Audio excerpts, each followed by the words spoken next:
Hello, everybody, to the second episode. Didn't think I'd get this far with the Enemy Controller podcast with your usual host, me, and Bottles. And we don't have a special guest, but he sure is special to me. Not really. Is Peter. You probably know him as I hate saying his fucking name. It's Days for Days on Twitter and on other social platforms. Can I just say that you're the one who called him special, yet we just went through like 20 minutes of you trying to figure out like how a computer works. It was two minutes of me trying out Audacity because I'm not on my phone. Maybe on recording, yes, but before that we were just shooting the shit. What are you talking about? No, you were downloading it. No, whatever. Oh, it was really funny, but I'm not on my phone today. Download Audacity. I had to send you the link to the website, and then I had to send you the link to the download. Well, because I didn't think the download looked so sketchy. Like, why would I want to download something from... Fair enough. Midway through this podcast, Bill's gonna get a virus. We're not a minute through anything. Shut your mouth.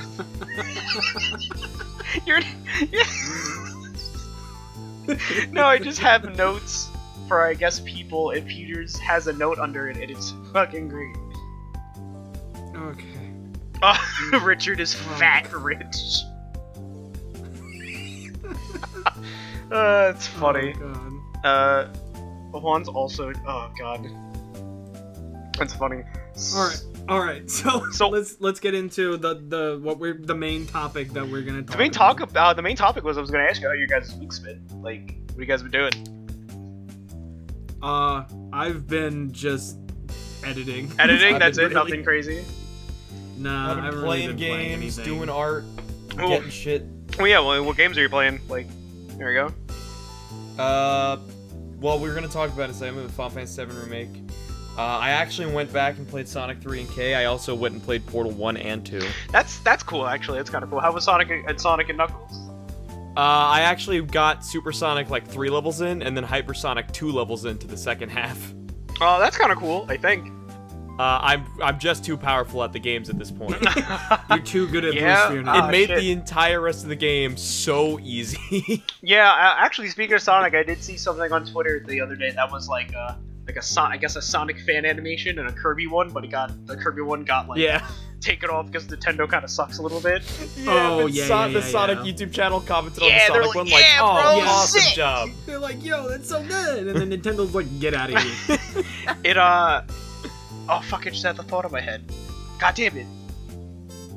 Oh no, it's the photo of like Genesis does what Nintendo don't, and if you rearrange the letters, it's just Neon Genesis Evangelion, right? Oh, the Genesis. Whatever shall we do with congratulations. Congratulations! You won. It's my pen impression. Oh man. There's a penguin in there. I don't know why there is one. But no, that's cool. That's true. I don't know why there's a penguin in Evangelion either. Dude, it's Evangelion. You're not supposed to really understand, I guess. Yeah, you're right. I don't understand the fucking plot. I have not watched a single episode of Evangelion. Alright, so it's a wild ride of emotions, of understanding, of people jerking off on other people. That's in the movies, I know about that actually. part. That's in the end of Evangelion movies. Yeah, but it's a continuation of the anime. Yeah, alright, yeah, but like, hold that. It's just, I devoted too much time to this show overall. Cause you're like, oh, cool, mechas, right? And then you're like, halfway in, you're like, oh no. It had some of the best mecha animation of its time. But they're not mecha, though. That's the problem. Yeah, you're right. It's terrifying. They're people, I think. They're organic. They're Wait, people. What? I didn't know about that. Yeah, they have teeth. Yeah, dude, it's fucking nuts. I mean, they tell you, I think, in episode... I think they tell you episode, like, 6 or 7, they're like, yeah, by the way, Avas aren't robots. And you're like, whoa! Yeah, for at least what I've seen, it's like the angels that they were able to build over, essentially, and control, and those are the Evangelions. Yeah, like the fucking, So they're technically the same things they're fighting, they're just... They're like actual, if you like, well, specifically the one that Shinji pilots is it's his mom's, right? And, like, it's his actual, like, his mom's soul is in the angel or whatever the fuck it is.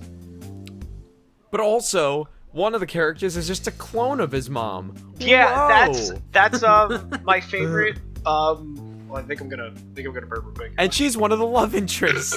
Yeah. Cool. Sorry for that. Whoa. My favorite is, if you haven't listened to it, it's Zooey the mama. it's the clip of Ray in the water and Fly Me to the Moon's playing, and it's Shinji's voice actor, like going like, "All right, well, what do I do? Where do I go? Yeah. Does the bus run through here?" It's really funny if you haven't listened to it. I love that audio so much. Did you ever watch the video of him at a convention, and he goes on a date, he takes a girl home, and she's like, "Oh, what's that?" He's like, "Oh, I voiced that show," and you're like, "Oh, can I rewatch it?" He's like, "Oh, all right." I've not seen that. That's So great. he puts it on, and she's like, "Well, who do you voice?" He's like, I voice the main character. She's like, "Really?" And all he does is go, "Yeah," and he's in his Shinji voice as he does it. So day two, I don't think happened, but it was really funny. I love that. Who voiced? Imagine if someone asked you to do that voice in bed.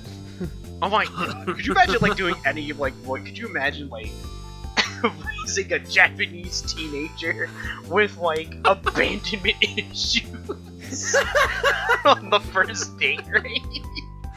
Like, "Hey, my dad doesn't love me. Just another day." By the way, Phil, have you been watching the new Digimon Adventure reboot? Oh, how's that? How's that going? It's okay. The pacing's weird. They did Omnimon in like the second episode, Omnimon. but they still did. It's like a fresh start. Like they introduced Tai and Matt to the Digimon, and then they do Omnimon. Oh, okay. Yeah, that's how good. But I think it's because they did War Game, which was the first movie, or the Japanese movie first. They did the Diaboromon stuff with the different Digimon, of course. Oh, okay. They did a whole thing. And they what I think they're going for, and a lot of people were like, "Oh, this pacing's weird. That's too fast." But I think what they're gonna go for, character-wise, is that they're gonna make Tai and Matt want to work towards Omnimon again, since when they first do it, it's like a crisis. Okay, that's cool. And I think that's what they're gonna. If they do it again in like four episodes from now, I'm just gonna be pissed at them. I really wanted to go back and like kind of like refresh my memory of Digimon, because fucking Digimon's so cool, actually. It like, doesn't hold up in places. Well, I can imagine, but like it's still cool. But what does hold up in every place is Tamers. Go back and watch Tamers. Oh yeah, because Tamers is just Ava. Tamers is amazing. Well, yeah, but it's just Ava. I think what's his face worked on. I feel like I want to feel that what's his face.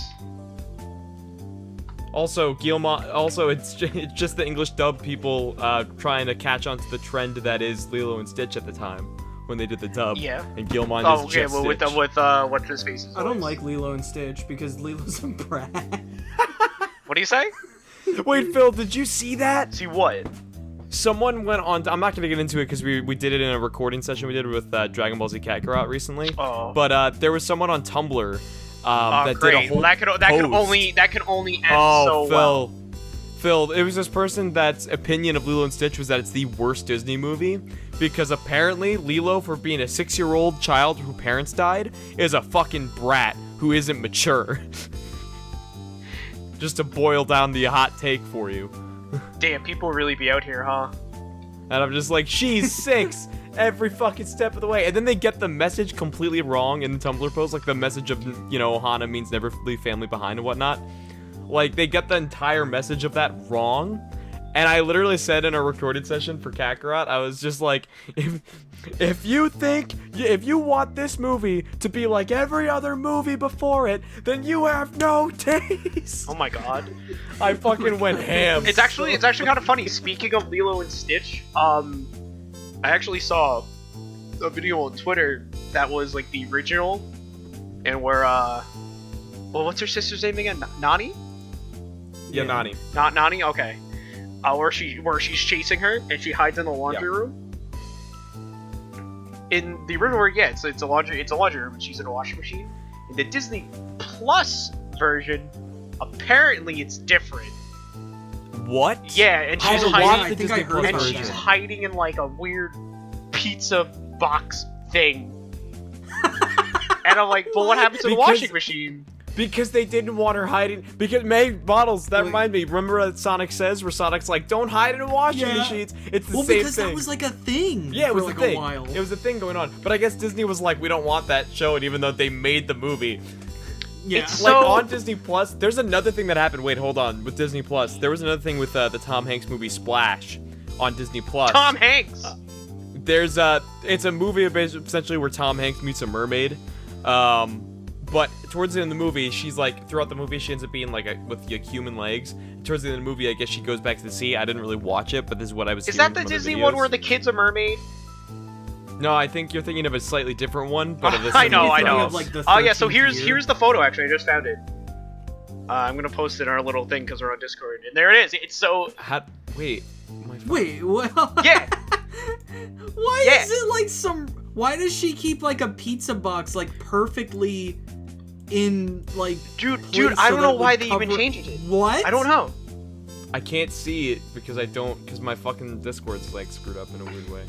You have to click the general thing that isn't the sound. Yeah, come on, man. one.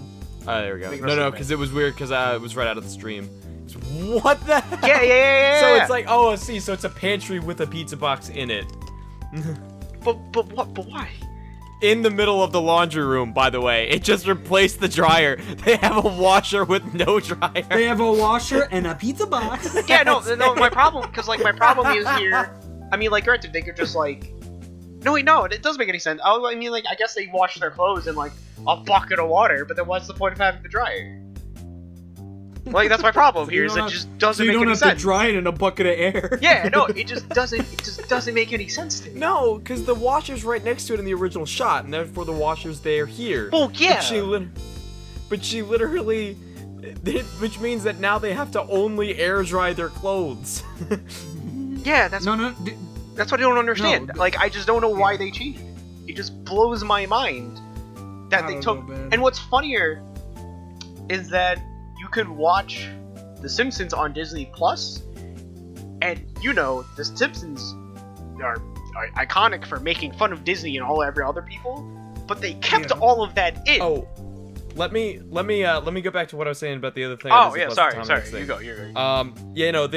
There's a scene at the end where she's going back in the ocean, but she's butt naked, and it's a relatively distant shot, so it's not like it's just up close nudity, but it's in shot enough that in the original movie you can essentially just see her butt. Lilo? No major genitalia, just her butt. But they changed it in some way. I didn't look into what the actual edits were, but they changed it in some way to edit it.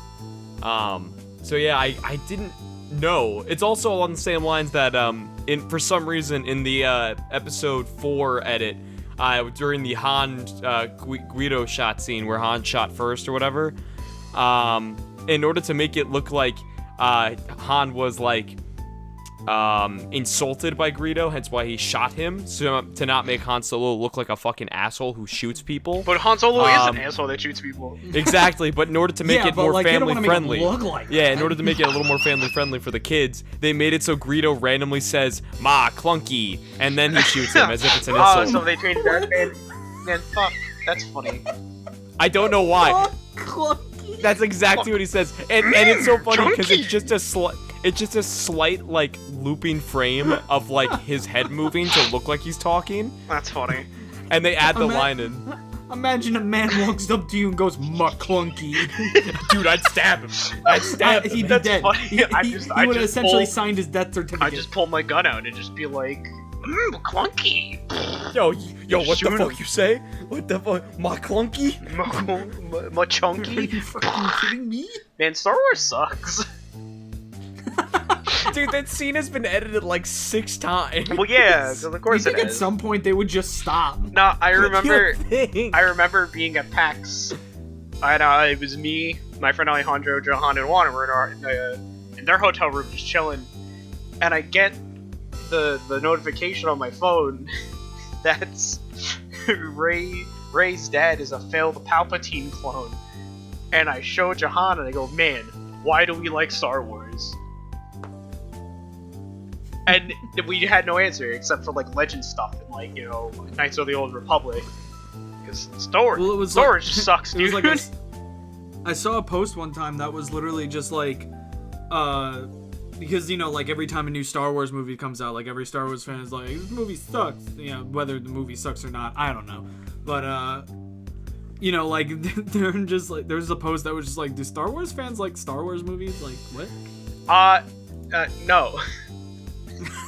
No, straight up no. It's I don't know, man. It's, I feel like that'd be another topic for, like, someone more in-depth, like, you know, like, Jahan would be a really good example to talk to about this one. I think it's the same way that Kingdom Hearts fans like Kingdom Hearts. Yeah. There's a slight disdain for the entire thing. Well, I don't know. But we like, were with it to begin with, so here we are. I don't know. I feel like, because Star Wars itself has actually so much cool stuff beyond the movies. Like the Clone Wars, you know, all the Legend stuff. To be fair, Kingdom Hearts has cool stuff too. No, it doesn't, Peter. Come on. Yeah, it does. It does. It does. No, Peter. I've been with this franchise for as long as it's been around. Peter, it does. So, listen, I get it. You want to remove your lower ribs and go, right? But What? no. I don't know. I mean, Kingdom Hearts is cool. I don't know. It has cool stuff. I didn't say it was cool. All right. I mean, yeah. Oh my God. Me and Jahan do have a clip of me asking him how to spell Xehanort because I was playing 14, and he was like, "Listen, Phil, spell no heart and an X, then just figure it out." And I lost my mind that the main villain of Kingdom Hearts has no heart in his name, and I went, That's actually legitimately part of the lore. Yes, I know, and that's my problem. There's a secret boss fight. Yeah, it's I know. Yeah, I get it. His name is It's No Heart. dumb. It's so dumb. It's as so dumb. It's as dumb as a Rey being a Palpatine descendant. That's how dumb it is. But the best part is they call this you know, they call that secret boss fight No Heart as if to say that he was transformed afterwards, but he's always been Xehanort. He's never been anything else to add No Heart to. And even if he did, right, there's an extra E in his name. Oh my God. So it would be oh no, there isn't. Okay, I got confused. Oh, come on. No, either way. You ruined it, Pete. Now you can't talk. He was never confused. He was never, like, transformed. Yeah. So it was always Xehanort, and therefore he shouldn't have anything to do with the naming conventions. But he does, and it's No Heart. That's so annoying. That's so dumb. I hate Nomura. That's so dumb. I hate Nomura.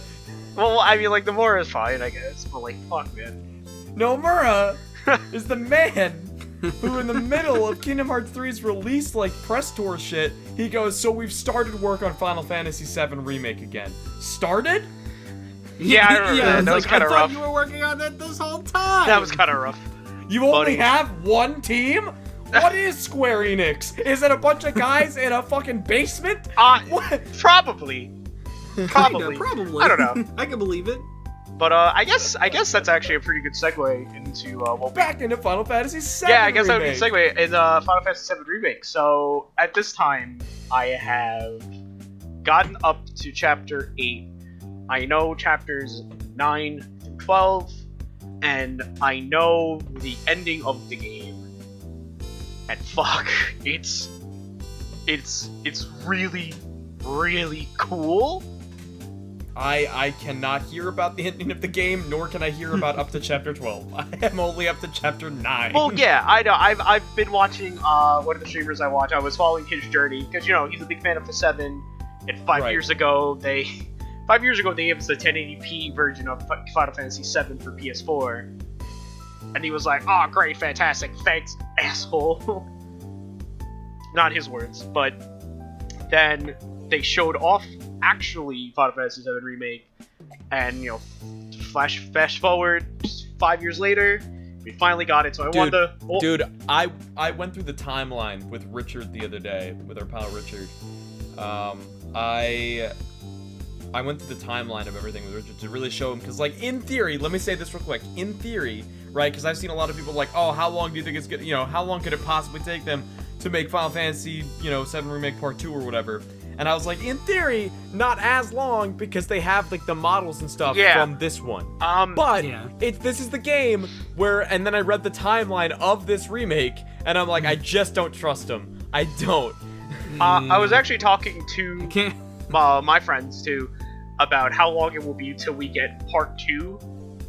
I said, I got 2025, right? Because of course we would. My other friend said maybe we'll get a teaser for it in 4 months, giving people enough time to get through the first segment of this game. Because that's important as well. That's important as well. You have to have enough time for people to have beaten it, especially the people like me that just play it intermittently and aren't just going right through it. Yeah. So you can't. Plus, I mean, that to be said, the process of making enough of the game to show us a reasonable teaser should probably take long enough that shouldn't be a worry. But yeah, no. So I've been very, very happy with this game. There are some notable changes to the game itself, like I get story-wise, like with the spooky ghosts. Like, I have no idea what you're talking about, and What do you mean, the spooky ghosts? Like you've seen them, the specters. Oh, yes. Now I get it. Because they're not in the original game, for as much as I know, when they're not in the original game. Yeah, there's like flash forwards happening as well. That's really that I cool. know of from later in the game. I like a lot of that with Cloud, and he sees like things from his I'm past just confused and stuff. as to how it works, but I guess it'll probably explain it, hopefully, near the end of this part. Oh, they do. They 100% do. I can tell you they 100% do. I'm sorry. They have to because, they don't tell me, but I'm like, they have to explain it because like some of the stuff that's flash forwarded would end up in part 2. So like unless they explain it here, they do a lot. They explain it enough. Question. What dress did you get for Tifa? I picked exotic. Oh, you picked exotic? Okay, that's fair. I picked mature. Because that sounds fun. I picked mature, and depending on which one you pick, depends on her dress. And well, of course, that's what I figured when I saw it. I did post a really nice Snapchat that I liked, where that was like, what do I think I'd look good in? And I was just like, why are you so hot? I know. Well, it's just like I just got in the game and I'm like, oh, it's Tifa. Oh boy, yeah. Tifa. Woo! And then she's just like, what do you think I'd look good in? I'm like, nothing. Yeah, let me hold my heart real quick. I mean, listen. Even as Cloud in that situation, what are you supposed to fucking? Cloud is like he's been in a war, and yeah. I always saw Cloud in terms of like character-wise. His friend is dead. In terms of how I always saw Cloud as a character throughout the different like games that I've seen him in, I've always seen him as very much like my edgier brother Richie, who is super super shied in, that at family gatherings he's in the corner with his arms folded. He's not like that at all. He's just not anymore. Asshole. He's not. But the reaction, some of the reactions that Cloud has to other characters like Aerith and whatnot in this game is very much exactly how my brother would respond. Keep in mind, we lived with a baby in our house for 2 years. The baby. And Richie. Oh yeah, the one that you would have conversations with. Yeah. Richie was the one that was the best with the baby, surprisingly. So and that's how I see Cloud. He's good at talking to the other characters, but there's a slight sense of he's never had to before. Well, yeah, because he's realistically he's I think the story is he's just coming back after Zack ate shit and everything, and he's like, oh yeah, man, dude, I rewatched the ending of Crisis Core recently too. Oh, Crisis Core? Yeah. Oh, that's cool. Apparently Crisis Core apparently doesn't matter anymore with shit, and I don't understand why. They're probably gonna remake it again. I didn't play Crisis Core, honestly. I'm not gonna lie to you. I didn't play it either. I know who Zack. I know who Zack Fair is. Right. I know that Zack and Aerith know each other. Right. Zack appeared in Kingdom Hearts in Birth by Sleep, so I already knew there he is. was That's cool. a precursor character. So there's two really cool characters. There's the Shinra soldier that recognizes the Buster Sword. Yeah. And New Recruit in Sector 7. New Recruit's the best. Dude, there's some there's a lot of really good dialogue. I love the dialogue. I don't know if fantastic dialogue in this game. Dude, I don't know if you remember this one specifically, but there's a moment where you get to the wall in the tunnel going to Sector 5. And Cloud's we should just break it down. And she's Tifa's oh, you're starting to sound like Barrett. Yeah, he's never dude, mind. so and Barrett's It's a good plan. So good. I love all the banter between Barrett and Cloud. It changes throughout the game. It's fantastic. Dude, Barrett's so fucking Barrett's awesome. I love great. Barrett's little. I love Barrett's. Oh yeah, he sings the song every chance he gets, and I'm like, that's fantastic because it doesn't so good. do it every so often. I'm like, that's fucking awesome.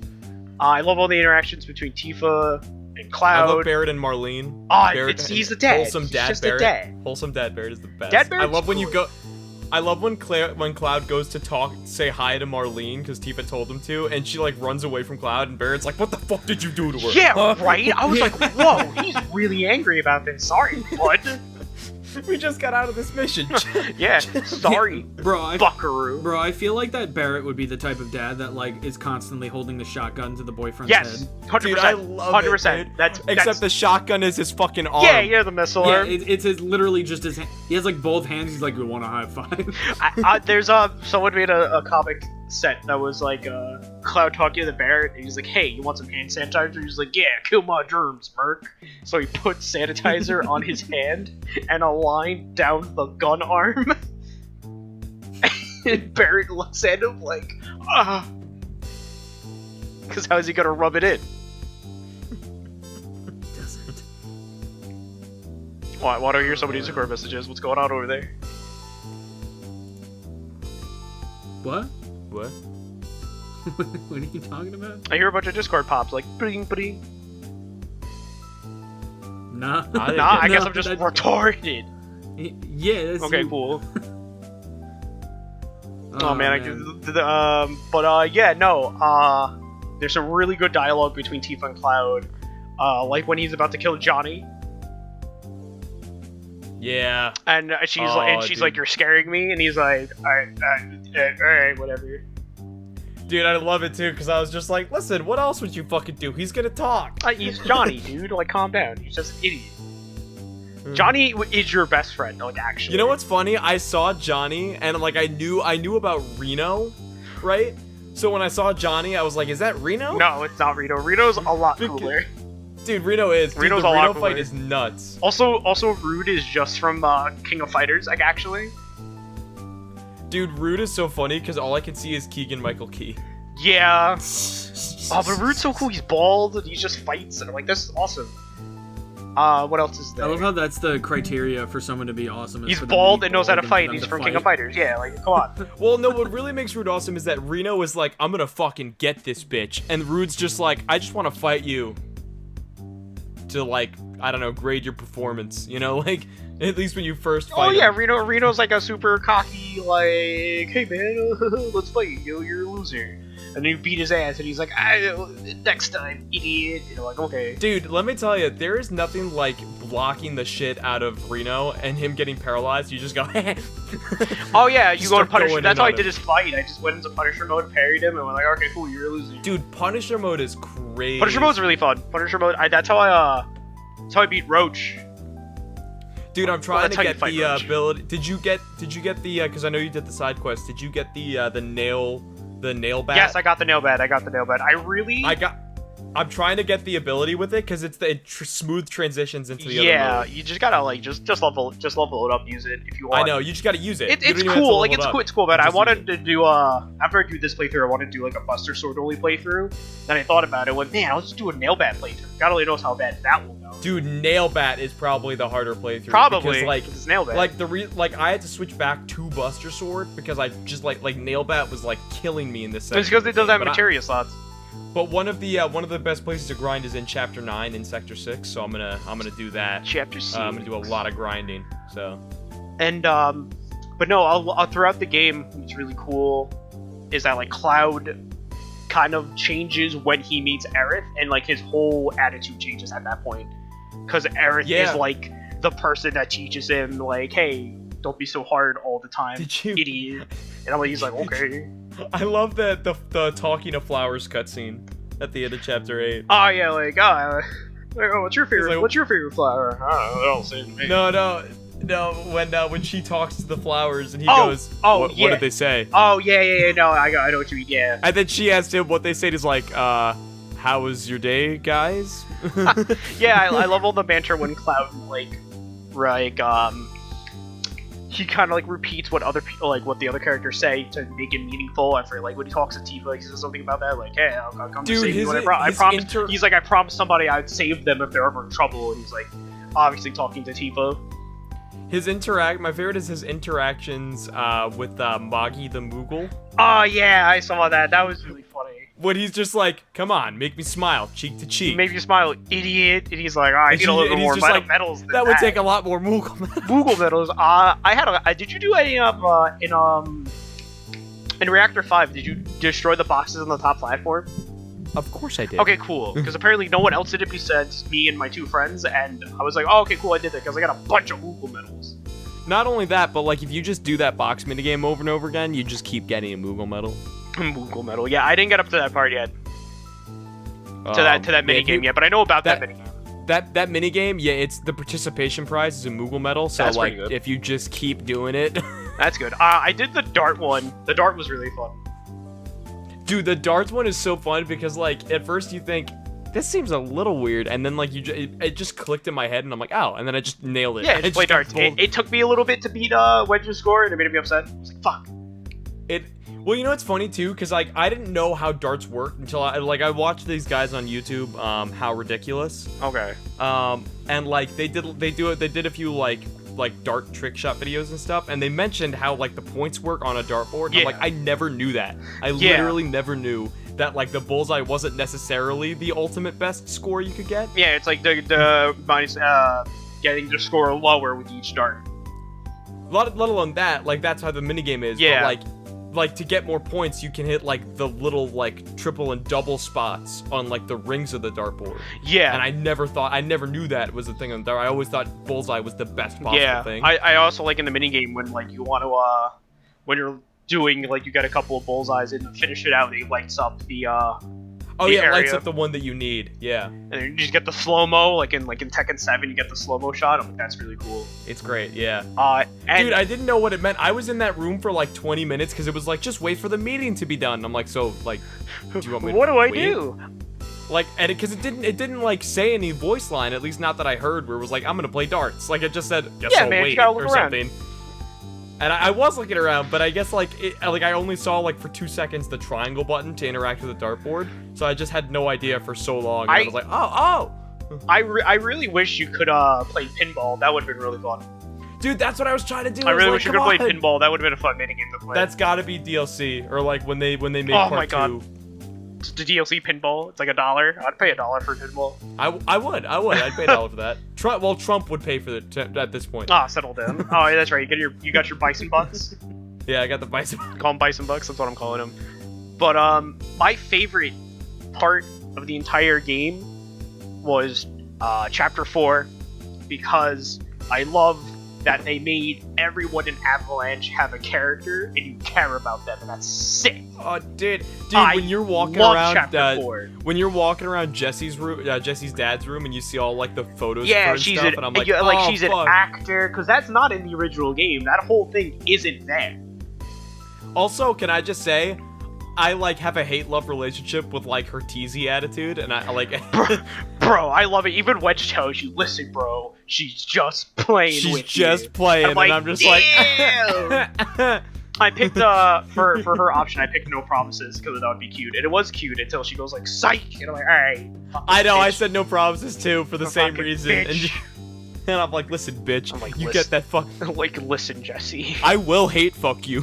Jesus. Oh my god. Oh my god. It's aggressive. Oh my god. I'll do it. But I'll do fucking. It's alright. She dies anyway at the end of the game. Yeah. There dies. Like, oh.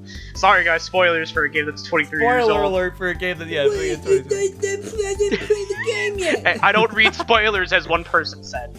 That's what I thought, idiot. Well, yeah, I didn't read the manga of Final Fantasy There is. VII. There might be, actually. There might be a manga for Final Fantasy VII. I wouldn't be surprised if actually there was. There probably is. There was a manga for Kingdom Hearts. Yeah. How did that manga go, anyway? It went into Kingdom Hearts 2. I don't know if it finished Kingdom Hearts 2, but it went into Kingdom Hearts 2 as far as I remember. Was there ever a FF7 manga or anime? Advent Children, I guess. Advent Children is probably the closest thing to any type of other adaptation. It's been a hot minute since I've seen that movie. It's weird too watching stuff like Advent Children and like the end like pre-rendered cutscenes of Crisis Core. It looks very close to the remake stuff. Like it's really weird.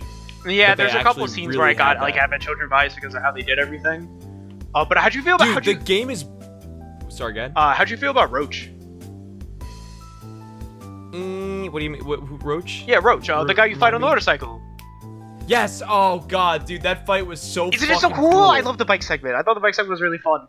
Dude, I was like, yo, we're gonna have a fucking boss fight on Yeah, this shit? you do, kinda.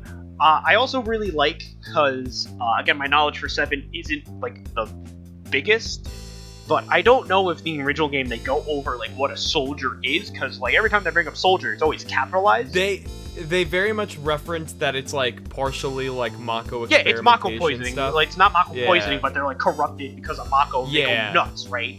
They reference the eyes. Yeah, you know, 'cause, you like, see the- Clab reacting to the Because, like, Mako a stuff. Shinra soldier is, like, obviously different from than, like a soldier, and I don't know, like, much, like, my thing's not fast, but, like... Dude, Aerith's mom has the face of, like, the parent that hates you.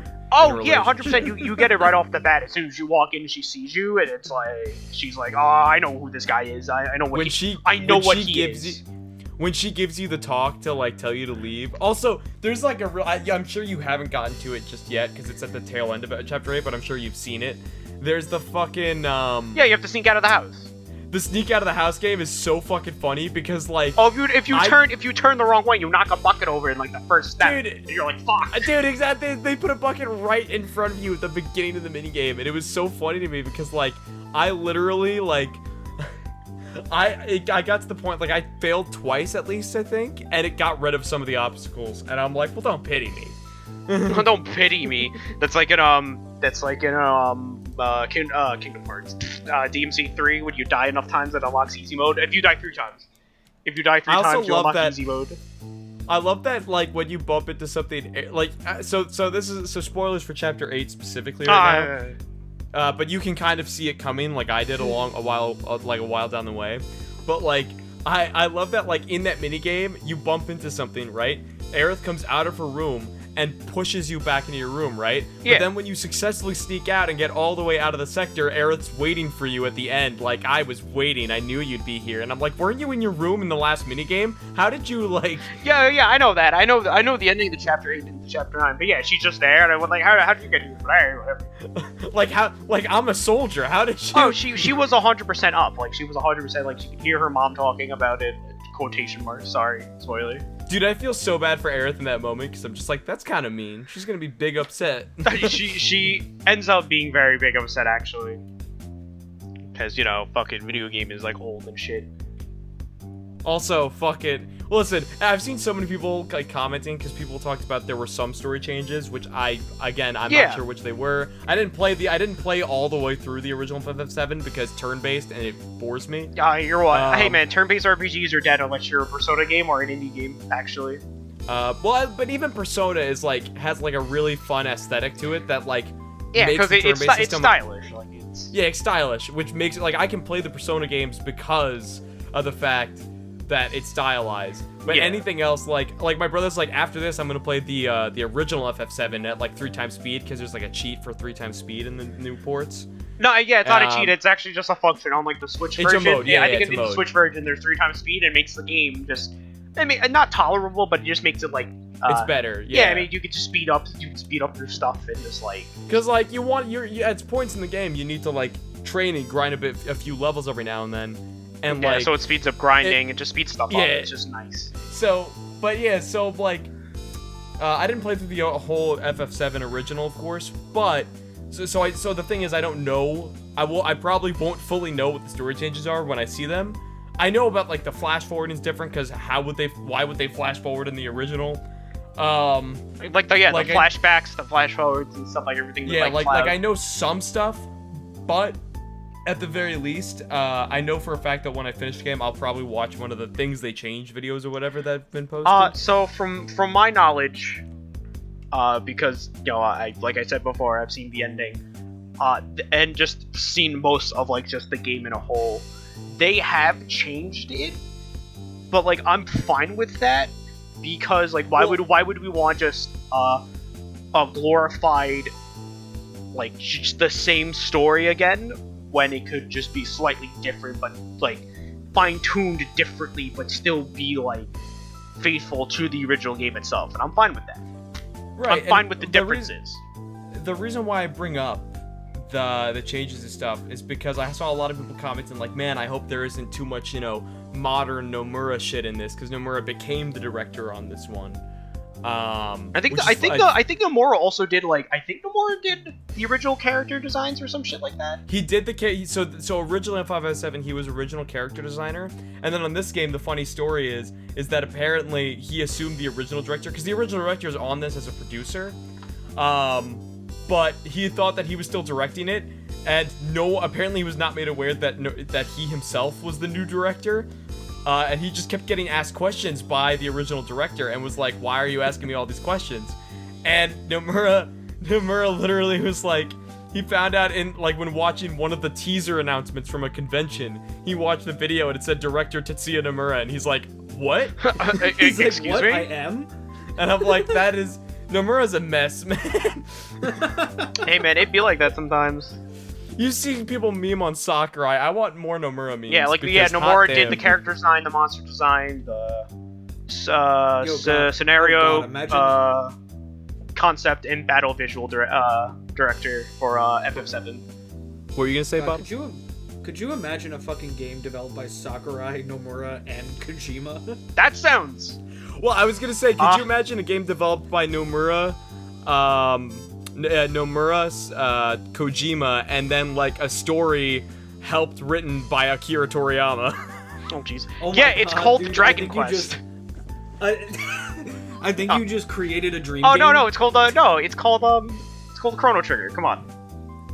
Fair enough. That is Chrono Trigger, written by fucking Kojima.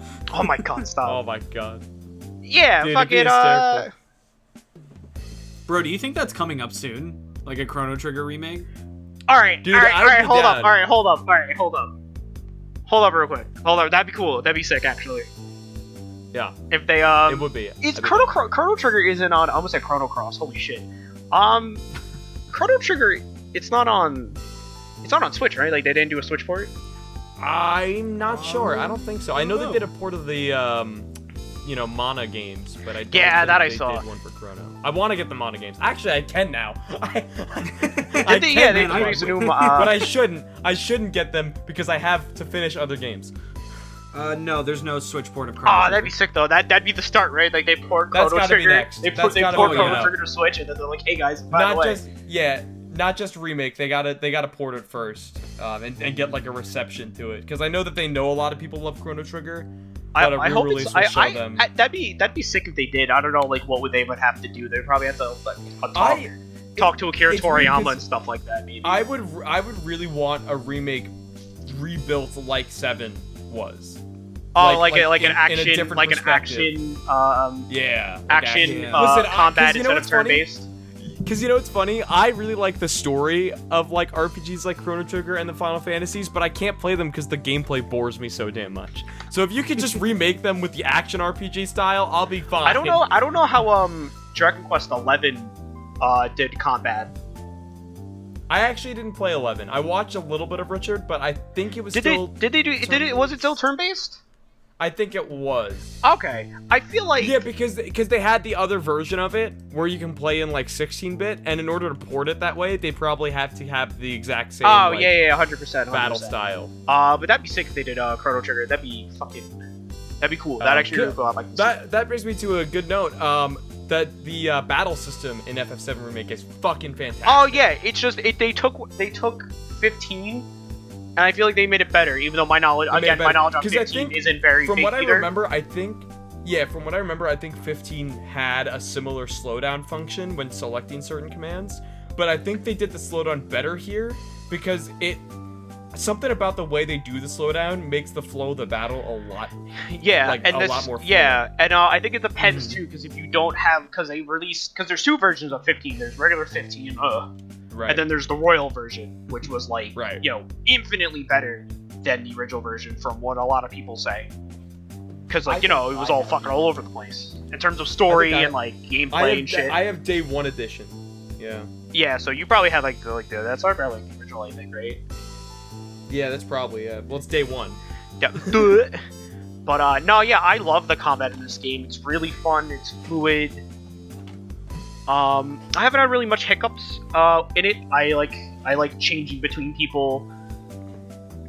Yeah, dude, the changing between people is fine. Plus, if you can still command them. Yeah, with the, even if you're just Cloud, if you want to be like, hey, I'm feeling Cloud right now, you can just switch between the 2 or 3. It's like 3. Yeah, like you don't have to switch. You can literally that's what I love is that like you can switch to use their like abilities with yeah. But like you can use the triggers to command them to use the ability, which is just so good. That's pretty cool. So yeah. I think Tifa's the most fun character to play as, actually.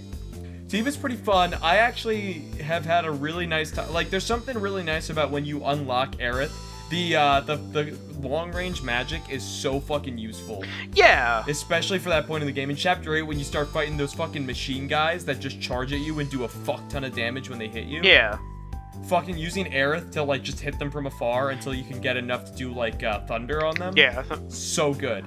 So good. Yeah, going in with Aerith. I'm like, I've seen her. I'm like, I don't know about have fun with Aerith. I was like that with the V, and also with Devil May Cry 5. Turned out playing V was fucking dope. I got to Aerith, and I was like, okay, this is kind of fun. So my interpretation was still kind of the same, because like my order goes Tifa. I mean, like, I love the fighter character, because of course I do. Cloud. And then, I don't know, Barrett and Aerith are in, like, the mid, or in, like, they're toe-to-toe, but I like playing Barrett more, because Barrett's really fun. Barrett's fucking sick. I think my favorite character to play is Cloud, but that's because, like, I love sword combat, the same way that you like fighting combat. Yeah, my fucking brawler characters. And there's something really nice about doing that, like, swift move when you're holding down square if you do the combo right, and you just, like, you cut in on, like, the enemy, and then while it's in the air, he hits them and kills them again. That's fucking nuts to land that combo.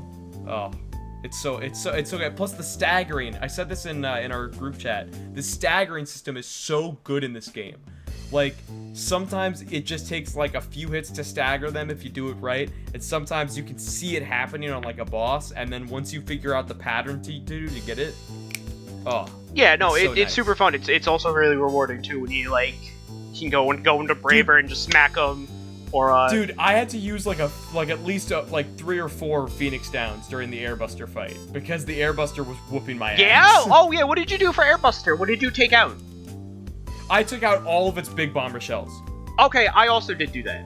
Only because more like before that, one of the other mechs beforehand was like destroying me with like just like heavy damage. And as soon as I saw that I could take out its heavier damage supply, I was like, take it out. Okay, yeah, I took out the bombs.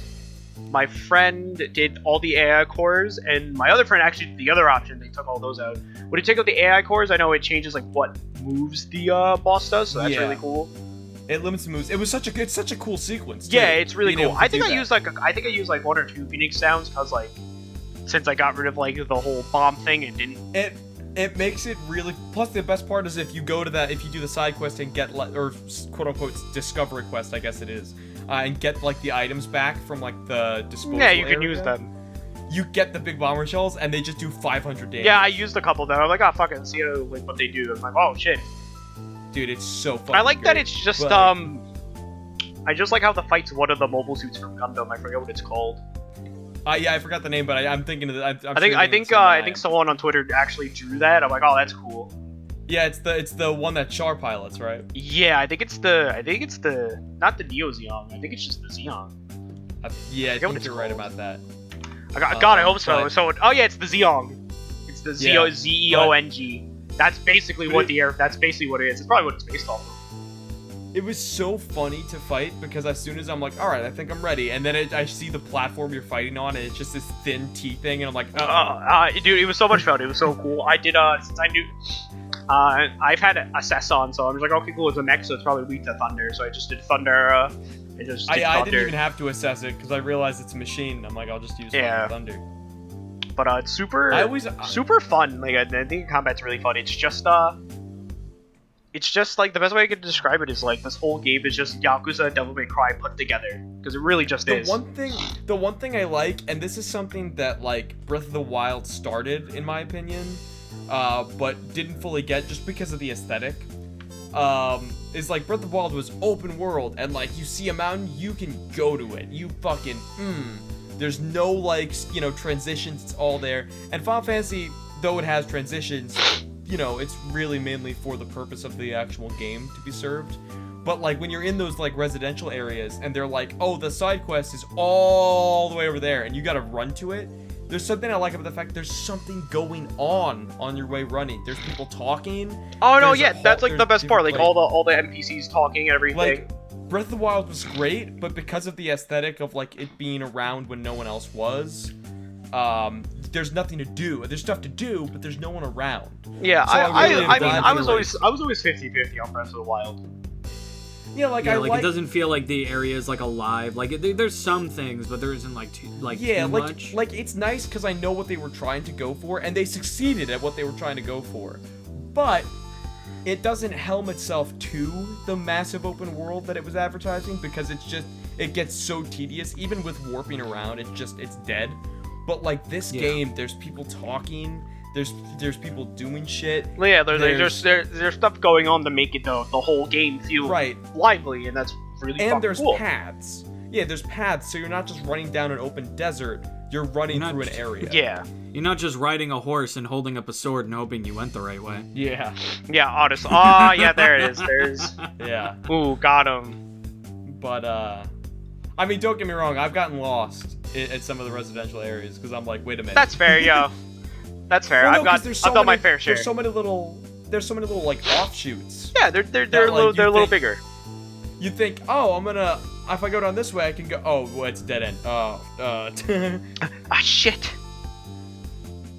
Yeah, no, I really like the map layouts. I like that, like I've seen a lot of people like, why wouldn't they just make it a whole game? It's like, yeah, they could, even if I was actually going to talk about that. So I could also bring up the next one too, which I'll probably do it again as a refresher. So I remember the article that was like FF7 is going to be episodic, and I'm like, oh, that's interesting actually.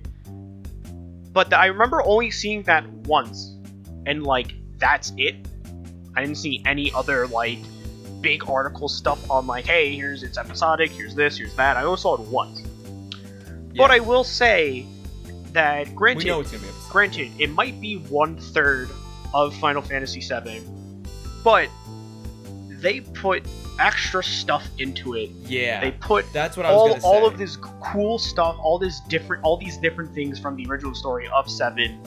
Yep. For $60, and I'm happy with that than most producers like EA and shit like that would put out a $60 game that's only 1/3 and not care. Yeah, like the thing is that like the game is good, it plays well, it's fun, the characters are likable.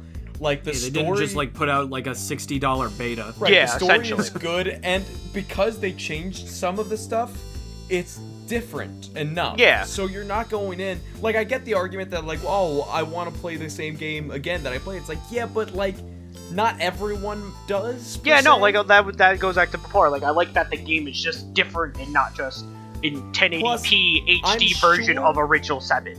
Right, I'm sure that the original story of 7 has probably aged, not poorly, but not the same way that you would expect it to over time. Like, I love all the stuff, how they go, I don't know if they went into super depth about what soldiers are, but I like in this game they show you how crazy soldiers actually are, versus, like, Zack, where Zack's just a normal dude versus everyone else that's wacky and kooky around him.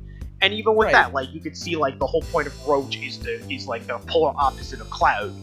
Like, Square Enix knows here's the thing, Square Enix knows what the fallout is to having a game where 90% of it is people exposition. And so, like, the first thing, from what I remember of the original Final Fantasy game, since it's like an OG Final Fantasy game in its own way, there's a lot of exposition, but it's because it's a text-based RPG. Like everything, there's no voices, it's all text. But now we have voices. We have people voice over, and we have cinematic cutscenes. You can't just have one where a guy's pacing, talking for half an hour. Yeah, no, and a lot a lot of the voice work in this game is fucking.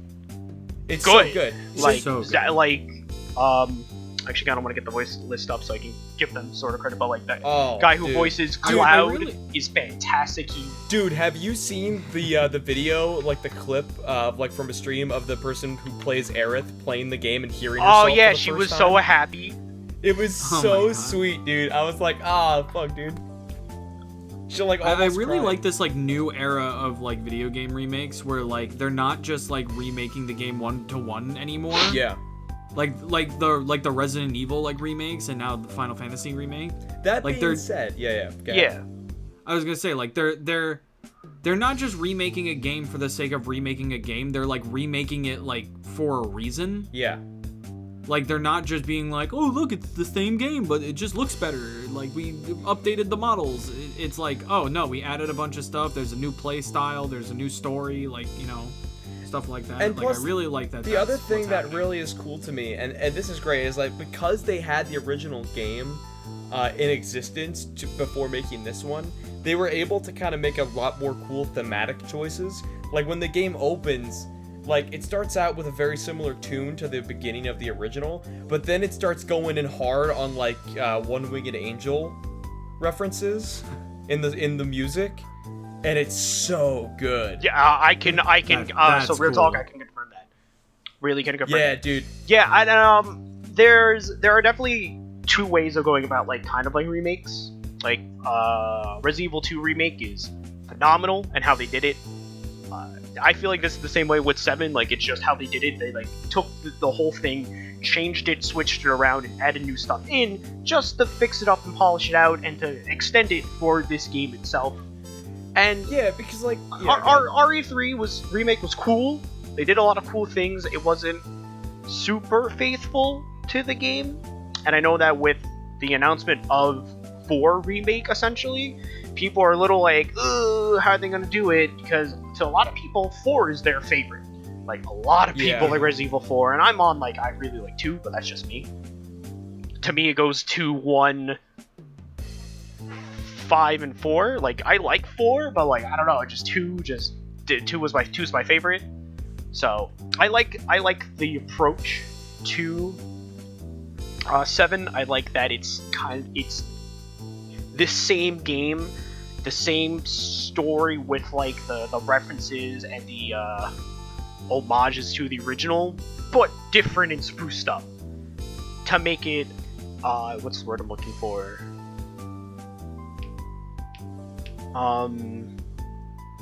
Like it kind of gives the remake like kind of a point. Yeah, it makes it like it's not 1-to-1. It's just like they're games like Crash and Spyro, and if they ever decide to do like a Sonic Adventure like game remake, they're games like that like you can't really change anything from because the story isn't like so deep that you have to change certain things to make it play better. Those can stay as they are. But like something like Resident Evil or Final Fantasy, where the story intertwines at certain places, that you have to give the players something in order to get them through that story. And also the fact that like a lot of people, especially like more like modern like gamers, I guess. There it is. They look at like the old like Resident Evil games like Resi 1 and 2 and they're like, wow, this feels fucking clunky. And to kind of give it like a more modern like video game like control scheme kind of like helps it. Yeah, I mean, they changed it up. Yeah, no matter what, when you're remaking a game, and this is another thing I want to bring up, is that like when you see like articles and stuff talking about certain things, like games remakes and stuff, whether it's like they're talking about rumors of it or stuff, a lot of these articles, for some reason, they really like interchanging the words remake, remaster, rebuild, stuff like that, and like it gets confusing. Because generally speaking, what you want to say is remaster is just like the HD ports and stuff, and remake is what Yeah, you it's completely associate more remake. with. Also the term like definitive edition, like I talked about in the last podcast, like Xenoblade, how it's going through like a definitive edition where they're upgrading literally the entire graphics just to port it to Switch. Not the port, just to port it to Switch, but it's like a Switch port. They're like updating everything. Right. So, like, because like if you look at it, dude, it looks really good. Like it looks Like, great. It looks good. King- It looks good. Like, oddly enough, when they first, I don't know, I think it was maybe when they did the initial PS4 port to Kingdom Hearts 1, maybe it could have been the PS3 one. They did the initial PS4 port to Kingdom Hearts 1. It was right on the fine line of remake, because technically it should have been just a remaster, but it was on the fine line of remake because they had lost all the original assets to Kingdom Hearts 1 and had to rebuild it from scratch, essentially. Shit. That's kind of interesting, actually. Now, they didn't necessarily remake it HD because they still had to, they wanted to keep everything down because it was a collection of games. So they had, like, they used assets from Dream Drop Distance and Chain of Memories. So I guess from scratch was a poor way of putting it, but they essentially had to, like, really do some workarounds because, of course, they didn't have every asset in those other games. But I remember that It happened. wasn't just like about like up-resing the game. Yeah, exactly. Like every other game on the collection, they were like, oh, we can just, you know, port it, you know, upscale it, whatever. But like Kingdom Hearts 1, they were like, oh fuck, oh shit. No, we don't have this. Remember Oh, God. remember when the 3.8 collection was on the PSN for like $20? Yeah. And you can play literally almost every single Kingdom Hearts game for $20. Oh, what a world! Dude, they released Kingdom Yeah. Hearts. They released Kingdom Hearts games like so many fucking times. They did a re-release because they did the PS3 1.5, PS3 2.5, PS4 1.5 plus 2.5. Or no, Wasn't no. there like a 2.8 at one point? Well, yeah. So then there was 2.8 because that was that was slightly different than a re-release because they did two new things. Because it was essentially a re-release of Dream Drop Distance, which, by the way, give Square Enix credit for re-releasing a fucking 3DS game on a console. Oh, was that Like, like? going Well, in yeah, and that was changing the 65 days controls. over 2, right, or some shit? No. It was Dream Drop Distance. Oh. They did movies. Yeah, they did movies like cinematic, not cinematic, but they did like cutscene compilations essentially of 358 and Recoded because those weren't necessarily important in terms of gameplay. But they ported Dream Drop Distance because that was technically a mainline game to say, even though Nomura's like they're all mainline. They did Dream Drop Distance, and they ported a 3DS game where there's two screens originally into a console format. So I gotta give them credit because that is something a lot of people would not really go and do for a re-release. Yeah, no, that is know what I pretty mean? cool. Like they went Like out of their that- way to do everything. That very much was almost a new game because they had to change the controls and format how the dual screen worked on a single screen and everything. Because there was a pause menu, but and a dual screen. So like, how do you interact those into one screen? So it was just like a cool thing. Plus, they upped it to 60 FPS, and let me tell you, I had recently played Dream Drop Distance before they released the trailer for the re-release, and I was sick watching the 60 FPS stuff because it was so damn smooth. Well, yeah. I did not No, that is pretty realize. cool. You don't realize how much of a difference it is until you, because a lot of time when they do an upscale or a redo, you hadn't played it in a while. You know, there's Yeah. usually a distance. But I literally had played it shortly before that trailer came out, and I was like, oh Oh my god. But yeah, so 2.8 was just Dream Drop Distance, but then they added essentially a engine, you know, test for the Kingdom Hearts 3 engine they had been making. But it was essentially like a prequel to Kingdom Hearts 3. And then they did a full cinematic movie of the story so far of the mobile game, Kingdom Hearts. Oh Kai. yeah, that's kind of good. It was cool because it's a story of a mobile game, which you can, of course, people have like documented the story so far, so you can like go and just read the summary instead of playing it. Oh, thank God. But this was cool for them because they did everything that you needed to know from the mobile game before Kingdom Hearts 3. They made this movie. So 2.8, while it was a re-release, it wasn't just 1.5, 2.8. It just sounds ridiculous because it's 2.8. Except 2.8 Final Chapter Prologue. It's just It's it's the full just name such of that a such a game. goddamn mouthful. Wait, what? It's just such The a full goddamn name of that mouthful, game was dude. was Kingdom Hearts 2.8 Final Chapter Prologue. That's so annoying. That kind of annoys me. It always kind That of is the most one of the Nomura things name. was it always kind of annoyed me that like some major story stuff is in a fucking gotcha game essentially. It is upset. Well, that's Nomura's fucking thing. Is that when you're a fan of Kingdom Hearts and you follow Nomura as a developer, you just have to kind of sit there and think, this is gonna be canon. Like when they had like the celebration of Kingdom Hearts 3 and stuff, or no, I think it was Halloween at Disney World. Sora, Donald, and Goofy, they brought the costumes back, which they never do. I know about those costumes. And I literally was like, man, I wonder how this is gonna fit into the Kingdom Hearts canon. Sora, Donald, and Goofy visit Disney World. Because Nomura's a fucking It's like madman. it's like my wish that the whole squad would fall into Final Fantasy 15, and Noctis gets up and while he's fishing because he's taking a rest, and Lars from Tekken 7's there too because him and Lars are fishing buddies because Noctis is in Tekken 7.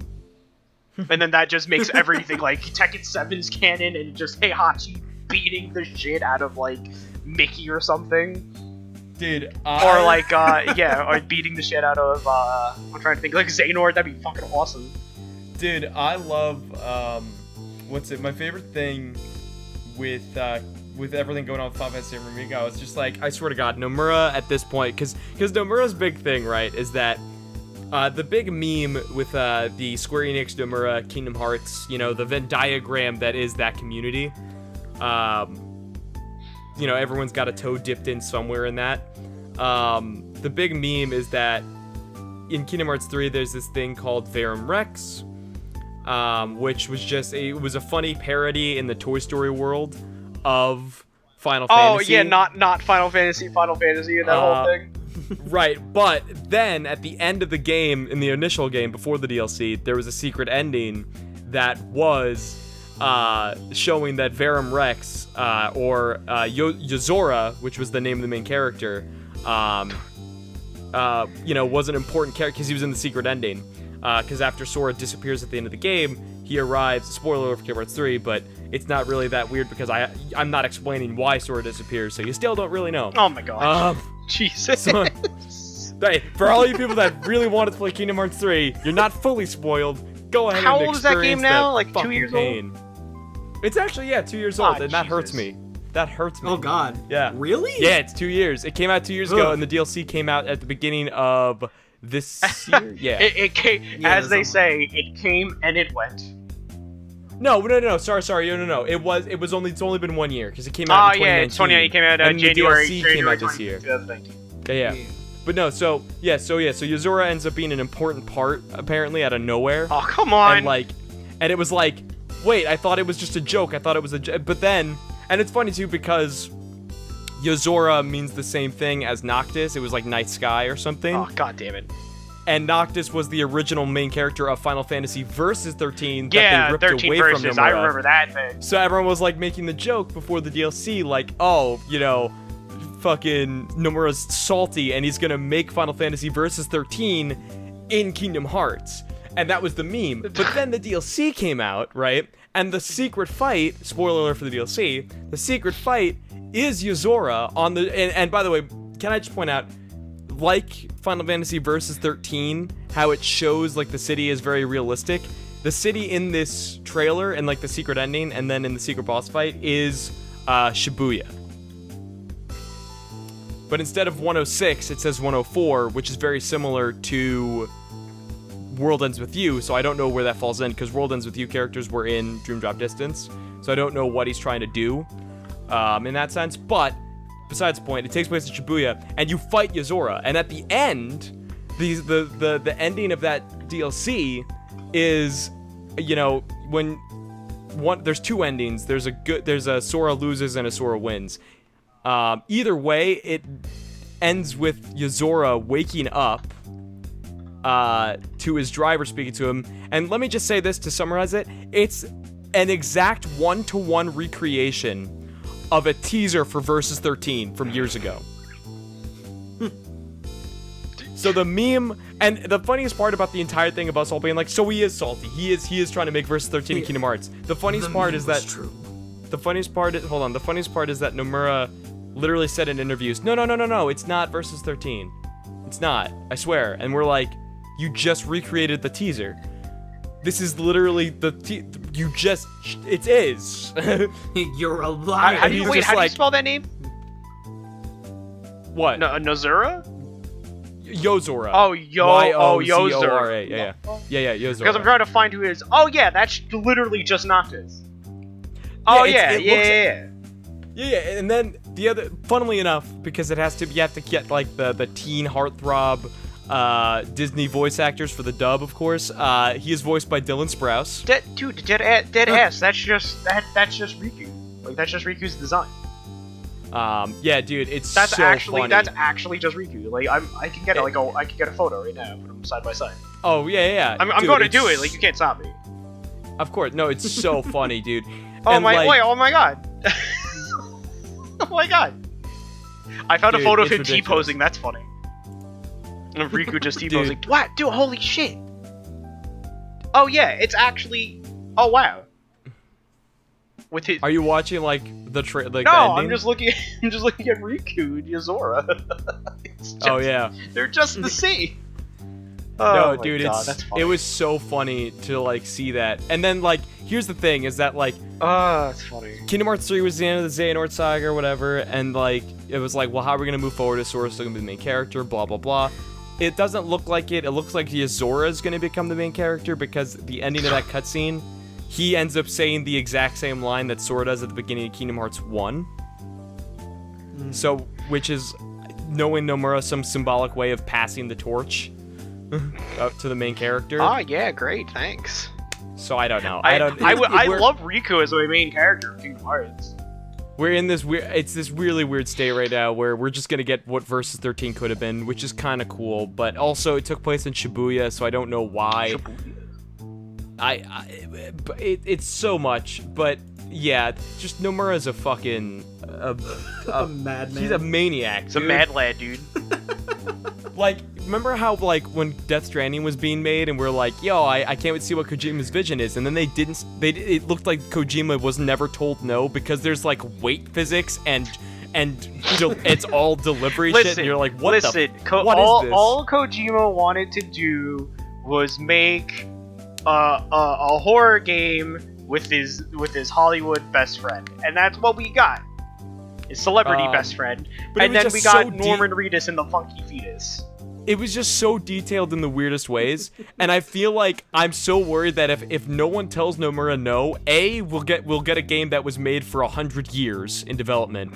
Oh my god, you're right. And B, because the only reason 15 came out was because they had to rip Nomura away from the team because he just was taking too long to quote unquote perfect it. Isn't that the same thing that happened with Kingdom Hearts 3? He did not get taken off Kingdom Hearts 3. He just was really trying to perfect it. Yeah, I remember like Square Enix like at one point was like, "You're releasing this in a year." But to their credit though, unlike 13, well, to be fair, Versus 13 had stuff in its development phase as well, like turning from Versus 13 to 15. But to its credit, Kingdom Hearts 3 changed engines completely, and they had to rebuild it from the scratch midway through. Actually, what I just shared on Facebook, and I don't know if it's on Twitter, is an actual comparison between between 7 originally, I saw that. Crisis Core, the 2013 tech demo, and then the final game, because you can tell there's a massive difference 5 years does in terms of like the engine they used. Which what engine did they for some reason Square Enix is really bad at like doing research into like better engines, and they find it midway through development and go, let's use that, and you're like, but we built half the game. We can just start over. And it's just like, well, fuck. Hey man, it's it's Unreal 4. Why am I surprised? Yeah. Well, that's what they switched to. Yeah, they switched to that for Kingdom Hearts 3. Looks nice. Hey man, it looks nice. I can tell you that much. It does look nice. No, it looks nice. But yeah, but that's the big thing. So yeah, if no one told Nomura no, we'd either get a game that's in development for 100 years, and it would be fucking ridiculous. I'm talking characters that are just wearing nothing but belts and zippers. Yeah, characters. Later on in one of the fights, it's just a bunch of. What is it? A zipper? Is it just a zipper? No, it's at belts. This point? It's a bunch of belts. It's a bunch of belts. It's Zipper Man. Yeah, it's a bunch of belts actually. It's like a dress. It's fucking awesome. Dude, we get characters that like don't know who they are, but at the same time they know who they are, and you just have to figure out what that even means. Who are you? I am me. I don't know who I am, but I am me. What? That doesn't make any sense. Who? But yeah, no, there's such characters. We get like shirtless characters that for some reason are like important to the plot. You'll have characters that like know what happens in the future, but then when you ask them where they're from, like in the timeline later, when they'll reveal that they're from the future, and you'll be like, oh, and what happens to your future? They'll be like, I don't know, and you'll be like, what? Hello? And then Bugs Bunny will be. No, yeah, just remember, if the comic relief character dies, everyone goes evil, apparently, as told by Justice League. To be fair, that's not entirely untrue. Goofy got a fucking rock on the head in Kingdom Hearts 2, and Mickey clenched his fist and went in to murder some fuckers. Yeah, that did happen. Oh my god. Dude, that scene is actually really cool because watching Mickey get angry is one of the fucking funniest things. I'm going to kill you. Because they won't even let Disney animators put Mickey Mouse in, like, he hasn't been in the new DuckTales because of the fucking rules that Disney has with him, but yet in Kingdom Hearts he fucking murders fuckers. Yeah, well that's because Disney, despite giving their rights to the characters, I know they completely distance themselves from Kingdom Hearts entirely. Dude, it's so funny. It is actually very funny. I've heard the stories. And then Kingdom Hearts 3's development was so funny because they were like, oh yeah, you can use Frozen, yeah, and then they just the whole Frozen level is just Frozen, but Kingdom Hearts is happening in the background. That I know. Yeah, like you go to an area created by one of the organization members just to get you away from the main story, right? Like it's literally just a separate area that was never in the movie, and then there's literally a 1-to-1 recreation with, I shit you not, a watermark of Disney in the corner of the screen of Let It Go. That's 1-to-1 recreation of Let It Go. That's great. Oh that makes me so happy. I can't even explain to you how fucking absurd it is. I'm That's like, so is this really funny, what this dude. has come to? Well, but then Pixar, the best part about hold on, let me just say all this. right, no, you're good, keep going. The Pixar worlds in that game are so good because the directors and scriptwriters of the Pixar movies, like Toy Story and Monsters Inc., are like, oh, yeah, this is canon in those movies. Sora, Donald, Goofy arriving, this is canon in those storylines. Really? So that's funny. Yeah, so I guess for Monsters Inc. that makes sense because of the doors. Right, so like it takes place sometime after Monsters Inc. Like it's like after Sully reunites with Boo at the end. That's why they're hanging out in the factory. Okay, yeah, that makes sense. And then Toy Story takes place between 1 and 2. Okay, that's funny. And it's so fucking funny. All right, but like, let me ask you something. Who would win in a fight, Xehanort or Woody? Dude, Woody burned him so Yeah, dude, bad. I actually, despite what I know about Kingdom Hearts 3, that's my favorite scene where he's like, nah, let me get this. And I'm like, damn, there's a snake in your boot, have bud, you seen and that it's me. cutscene?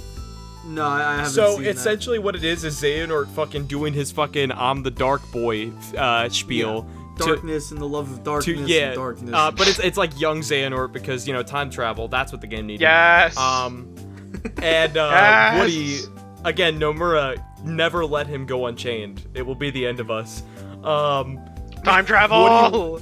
Sora's about to talk shit on Xehanort as he does, but it's gonna be something like, friendship, you know, and then Woody fucking puts his hand over Sora's chest like, no, I got this. And he's just like, maybe that's because no one ever loved you. And you're like, oh my god. Man, Woody's so cool. Oh my god, Jim Hanks. Oh my god. I'm the snake in your boot, bud. James Hanks. No, that's the funniest part about anytime Woody is in a video game or something is because Tom Hanks can't do the video games and stuff. His brother Jim Hanks literally does it. That's funny. legitimately his I brother. didn't know he had a brother. That's very cool to know. Yeah, he says it with such a smirk on one of the interview shows. I think it's Graham Norton. There's a clip of it where like Graham Norton asks him, "Is this you?" on like a doll. He's like, and he has the biggest smile on his face, like he's about to fucking prank everybody. He's like, "No, it's not. It's my brother Jim." my brother Jim.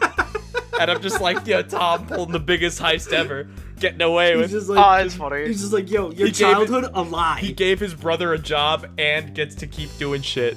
Like, What a world. But like he has the and biggest keeps shit. collecting those royalty checks. But so on that, fucking yeah. So overall, there's Final, not overall, there's, but Final Fantasy VII Remake, super good. I'm really enjoying it, and I can't wait to play more of it. I might play a little bit more of it today, later today. I'm probably gonna play more after the podcast. And, 'cause I look wanted to forward today, to- but I was making. Look assets. forward I'll to probably buy a. it at some point. What'd you say? You should, dude. You like it. It's really fun. No, I was actually probably gonna buy it. It's super good, dude. It's super good. It gives you a little bit of a different interpretation of Seven overall. Maybe you'll play the original one. Who knows? There's a 1080. Yeah, there's a knowing 1080p that- 1080p version of the game on PS4, so you might as well. Yeah. And Switch, yeah, and knowing now from my brother there's like a ×3 speed on the original like re-release of it, I'm 100% down to play it with a 3x speed. Yeah, and look forward to maybe a special episode with one of my friends who knows a lot about Seven, so we'll get him on here and definitely talk a lot more about it. So on that, I guess the next topic is the PS4, the PS5 controller, right? PS5 controller, Yeah. boys. I like they it. They like damn boy, he's thick. Like damn. Well, you know Like, what's funny? damn, boy! It essentially is just PlayStation's Xbox controller. Yeah, that's exactly what I was just about to say. Is that it literally just yeah. looks like an Xbox controller? I mean, so like, But- I don't entirely not like it. I like it. If it comes But in there's black, some if it comes in really black, then I very- like it. Hold on. We're talking about the look, but let's talk about its features. Oh yeah, what because are it the has- features? It has, I believe this is called either, I think it's adaptive triggers, where Yeah. I saw that. where when you're playing a game, say you're pulling a bow back, Phil, it will create more tension as you pull the bow back more, so that it Like feels, you'll actually have to like pull harder on the trigger to like feel it. right. You know what I Same mean? thing for like driving cars, like on the gas pedal and stuff. Huh? That's cool. Like when you Yeah. like Like they said that their like design philosophy with this controller is that they want to have it be like you literally just like feel the game in the controller. There's haptive I think it's called haptic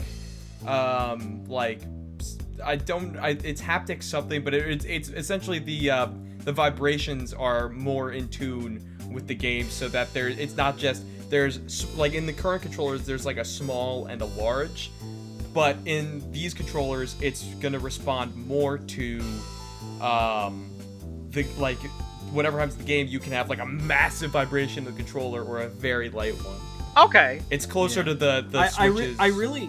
I really hope that they use these features to like their advantage, like a lot, unlike, you know, like fucking Switch with the HD Rumble, like nothing uses it. And there's a thing that Sony said they're gonna try to do, and I'm gonna have to find the article on this because I only heard it from another video, and so don't like, you know, attack me in the Don't quote me on this one. like, yeah, if this is just like a rumor, but I heard that what they want to do is they want to use technology where you can, through like a website from them or something, you can send in like a picture of like your ears. They'll do a scan and create headphones that will perfectly immerse your ears in like the Oh my sound God. metrics. I know that I know a lot of people that's were pretty comparing it to the boomerang controller for the PS3. Yeah. I don't But like no, I said. it's closer. It's closer to Xbox One. Yeah, controller. like I said, I don't mind it. I think it actually look like I know we're talking about everything else, but like I don't dislike it. Like it. In terms of controllers, I'm always more in tune with what the features are, because that's all you can really ask for. If you're looking for comfortable, like think about the N64 controller. Oh God. No. The things that it did add, like the Z button, the Revolutionary. Yeah, the things that it added were cool and good. The analog stick. for the industry. However, the design wasn't that comfortable. Yeah. But then Especially since like you could there is no way to hold that controller to where you can access all of the buttons easily. But then when other companies make controllers with the same features but redesigned, it got better. And that's what has to be done in the industry, is that you just have to move forward with it. So as long as the features are really good, and the features on this one sound amazing, I don't really care Hell, about there's a the microphone look. built Yeah. into it. I know for a fact let me just say this real quick. I know for a fact that it's going to be comfortable at this point, because if they make a controller that isn't comfortable, they've gone backwards, and there's just no one's going to do that. Yeah. In their design teams. They're is just it not going to let that Is happen. it true? Because I think I heard. Yeah. Is it true that it will have like what the Xbox One controller has, like the paddles in the back? Is that true? Is that confirmed? Like, you know how the Xbox One control, I think Pro Elite controller has like the they're not buttons, but they're like levers or like switches where you can map them to certain buttons, map them to buttons, and you can play games like that way. I'm not entirely sure about that one. I didn't really see anything about that. Because if it does, that would be really cool. Because if you've ever seen it, dude, That would it's be pretty sick. Like playing games where you would have like Let's see. Yeah, you can have like L1 and R1 mapped to like, or like R2. So I pulled up a list of features here. Okay, that's good enough. So yeah, like I mentioned, haptic feedback is what it's called. Okay. For the vibration. 3D audio and haptic feedback support of the controller are also things that when you try them, you'll be surprised at how big a change they are. I don't think I'll be surprised. I think I get the gist of what it's going to change. Adaptive triggers, like I said, it's based purely on what you're doing in the game, which is amazing. There's a new create button. Oh, I So just instead of the read share that. button- I actually I was just going to talk read about that next. Yeah, instead of the share button, there's a create button. That's cool. I like that. And it'll perform the same function and more. And I assume at this point they're going to make it so you can edit the videos on the thing. Yeah. That would probably be... That was a feature that was really missing with the Yeah, PS4. that's probably the next best thing. Because even, at least with the photos on the Switch, you can put, like, text and stuff on them. Yeah. Oh, I see but, it. like, I see adaptive triggers. Is that what I'm talking about, or is that just like the normal like L1 R1? No, that's the thing. That's the No, thing that I was the talking about. adaptive triggers is the thing where it like the tension becomes more Yeah. like depending on Okay. like, what the game. And it's there finally is- USB-C. Thank God. Oh Thank yeah. God. There is, I think they've added a built-in microphone now. So now there are speakers. There's already speakers on it, but now there's Yeah. a built-in microphone as well. That's cool. Which I really hope that they take that like to their advantage when it comes to like some games, because I feel like that could lead to some cool stuff. Which thing? Like other than just like chatting on the fly. Oh, like, yeah, if the you're playing microphone. fucking COD. Yeah. You know what I mean? Yeah. It's actually, I'm happy about the USB-C thing, obviously, since that's what most chargers are going to be now. Yeah. Because like the other night, I remember like a month ago, I was playing FF14 and I used my mouse and keyboard for that on PS4 because it has that function, which is really cool. So I was charging my controller, and I got up to like go to the bathroom and came back, and I saw like my camera spinning in the my camera went up and started spinning. I'm like, what the fuck? And when I went to my controller, like the port was hot. I think the charger was just broken and like overheated my thing, and I was like, holy shit, this is crazy. I hope I didn't break my controller. I didn't, and I had to actually scour my house at like 11 o'clock at night just to find I don't even remember the fucking name, a USB charger, just like a normal old one. Yeah, And I'm like, yeah. fuck, do we even Like have a these type- anymore? Like a Type 2 or whatever it's called. Yeah, and I was like, holy shit, do we even have these? And I found one, thank God. But like, it just kind of sucks. But now everything's USB-C, so thankfully it's USB-C, which I don't doubt they would have not done that. Yeah, they also apparently moved the light bar to, instead of on the top, they put it around like Yeah. the middle of the controller. Yeah, I see Yeah, that. like the touchpad. And thing. so that's gonna create the thing they wanted to create with the top light bar. It's gonna make it more like noticeable and like.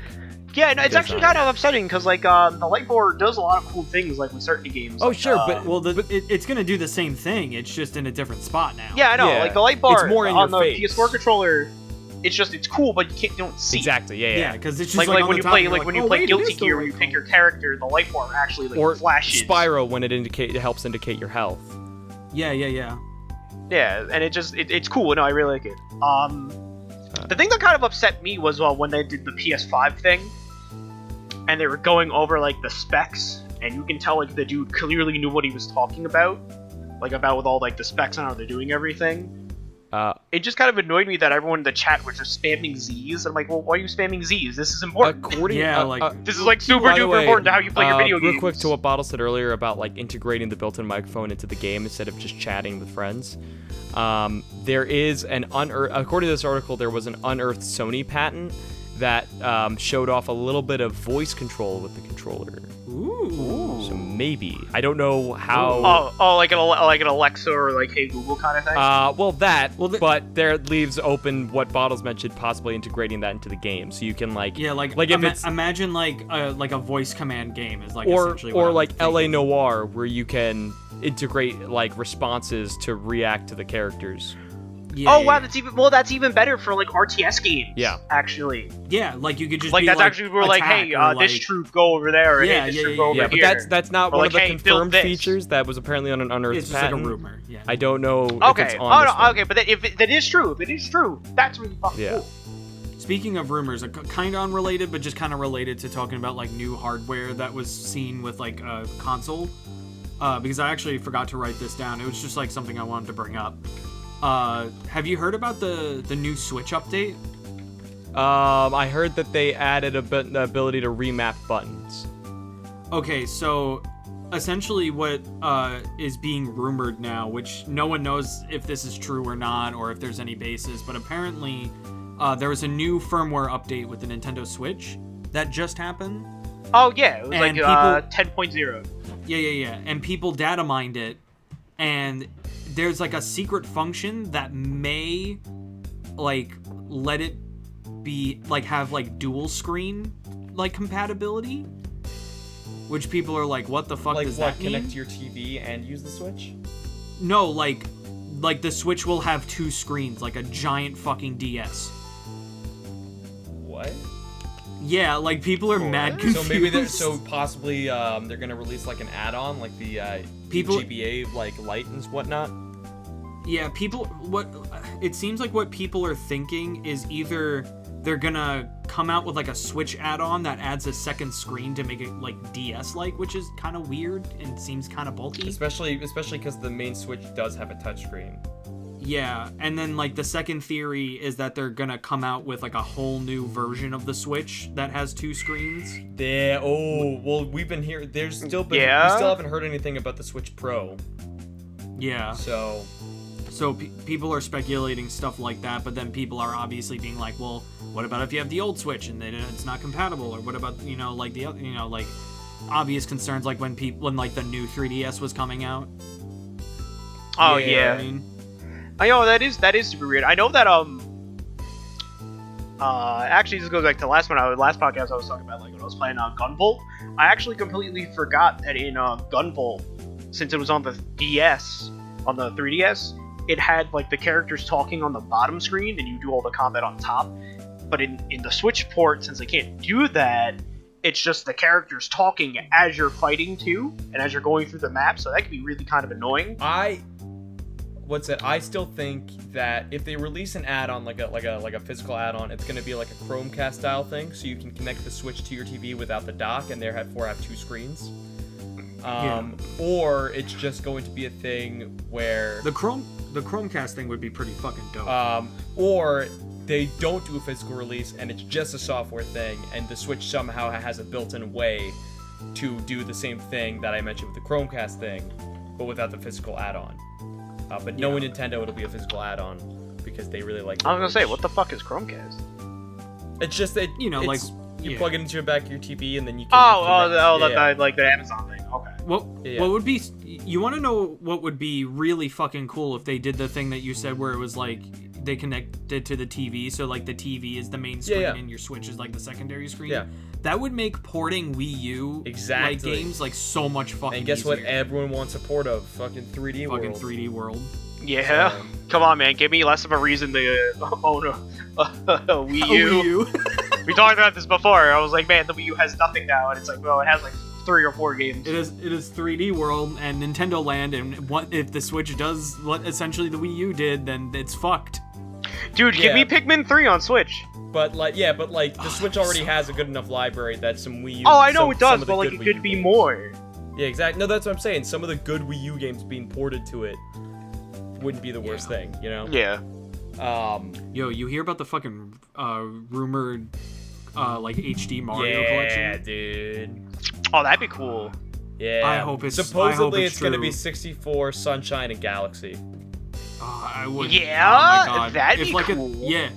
If the next Nintendo Direct fucking announces that, everyone will drown in my. I will coom.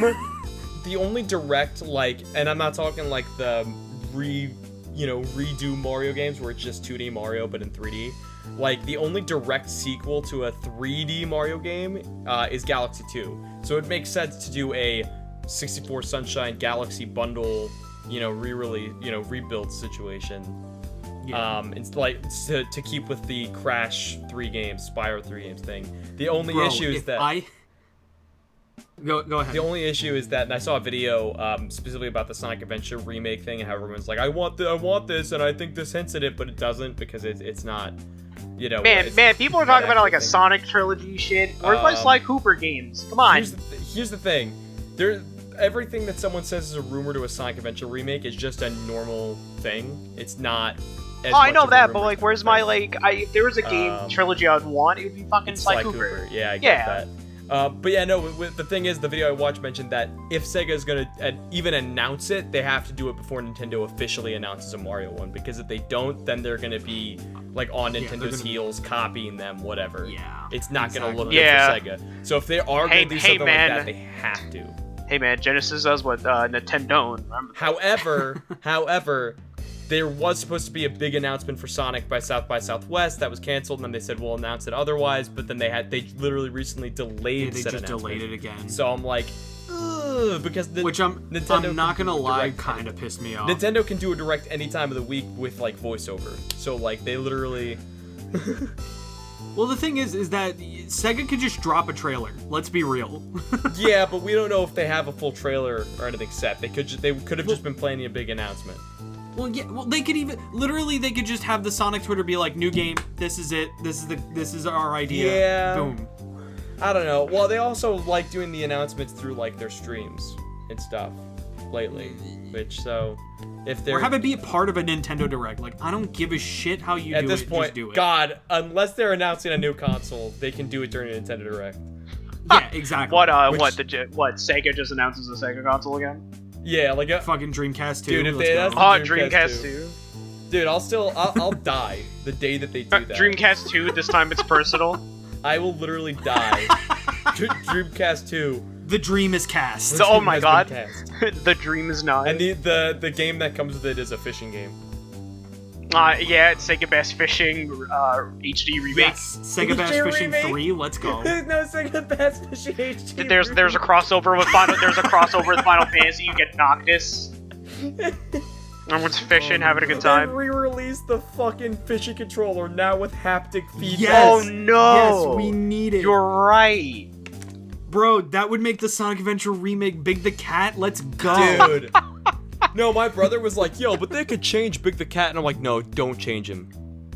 No. Also, by the way, No, I made this statement. The exact same. I made this Horrible. statement before when the rumors were going around for an Adventure remake. I've made the statement to like someone else, maybe it was to Richard or something. But when they announced it, it was just like, I want them to do exactly what Crash and Spyro did. The second that Sega goes, let's change something, they ruin it. No. They will ruin it.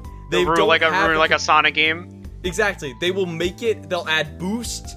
No one wants boost in Adventure. No one wants boost in Adventure.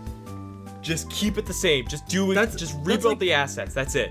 Yeah. That's like the thing with like an Adventure remake. Like if they announce it, I'm gonna be simultaneously really happy and really horrified. I'll want a trailer. You know, if they show a gameplay trailer and it looks exactly the same, I won't be nearly as skeptic.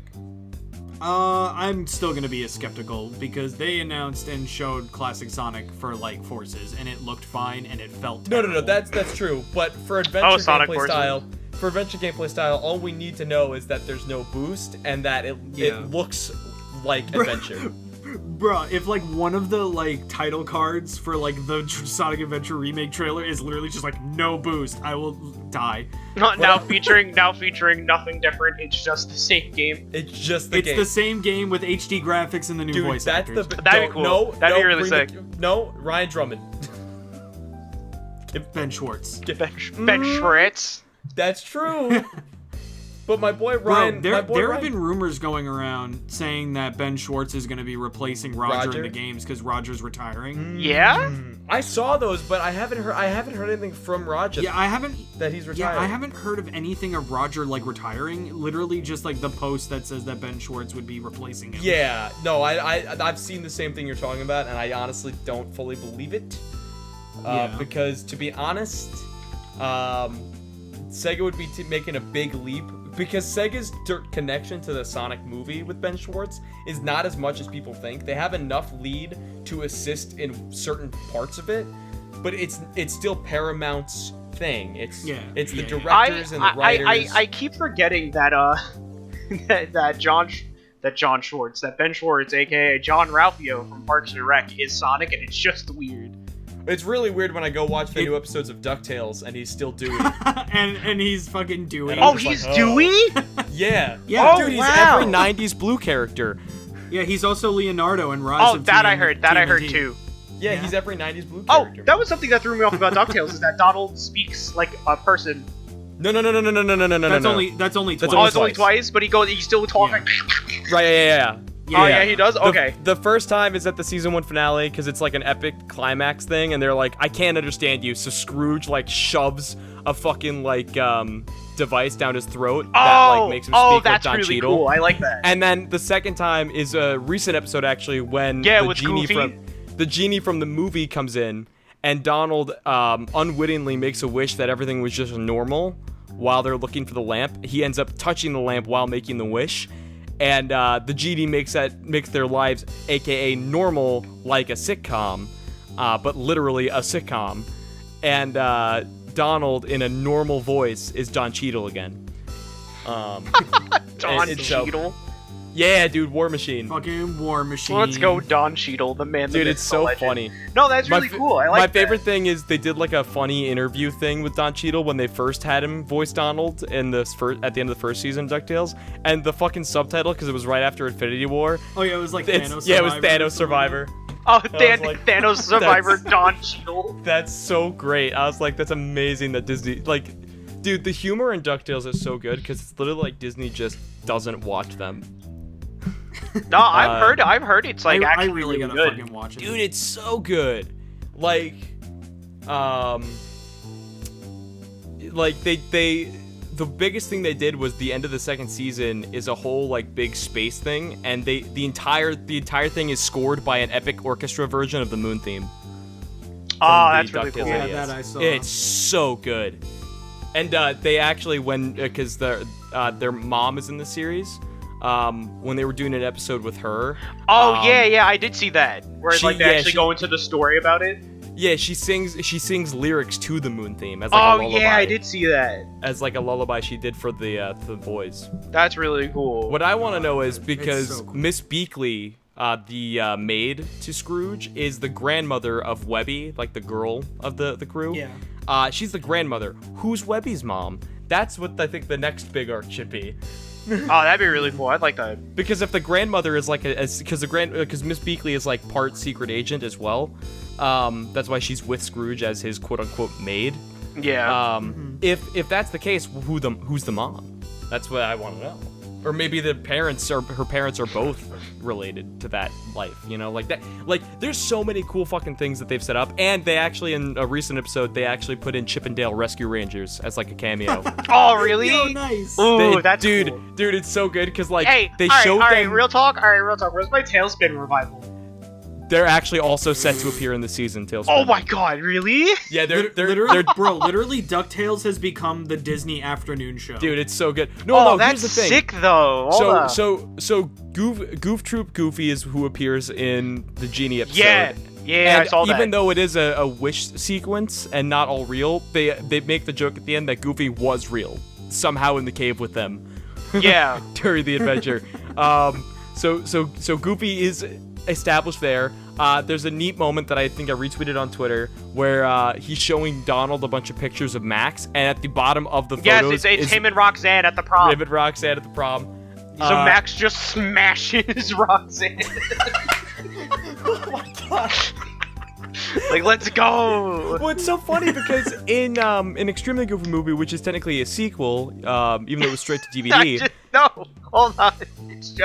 It's now the whole meme of shit, bitch, you really live like this. And it's Max and Roxanne. It's just now canon. It happened.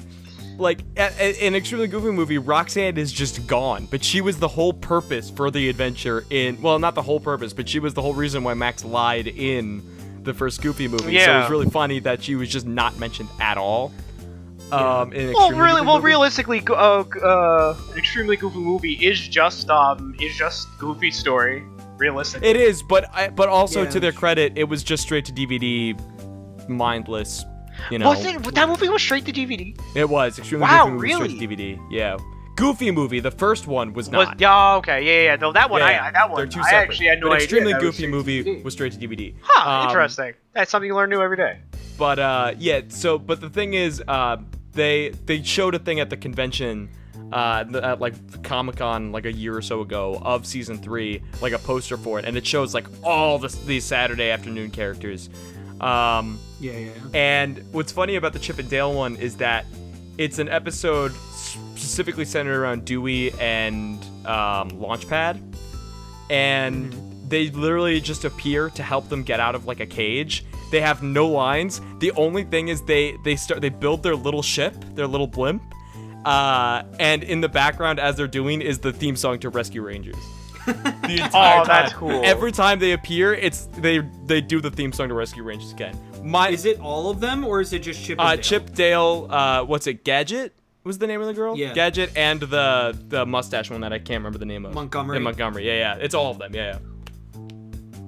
Oh, But that's good. and I hope they come back as like an actual thing. But for that episode, it was just a reference. It was just a cameo. Yeah. But it was still fucking awesome.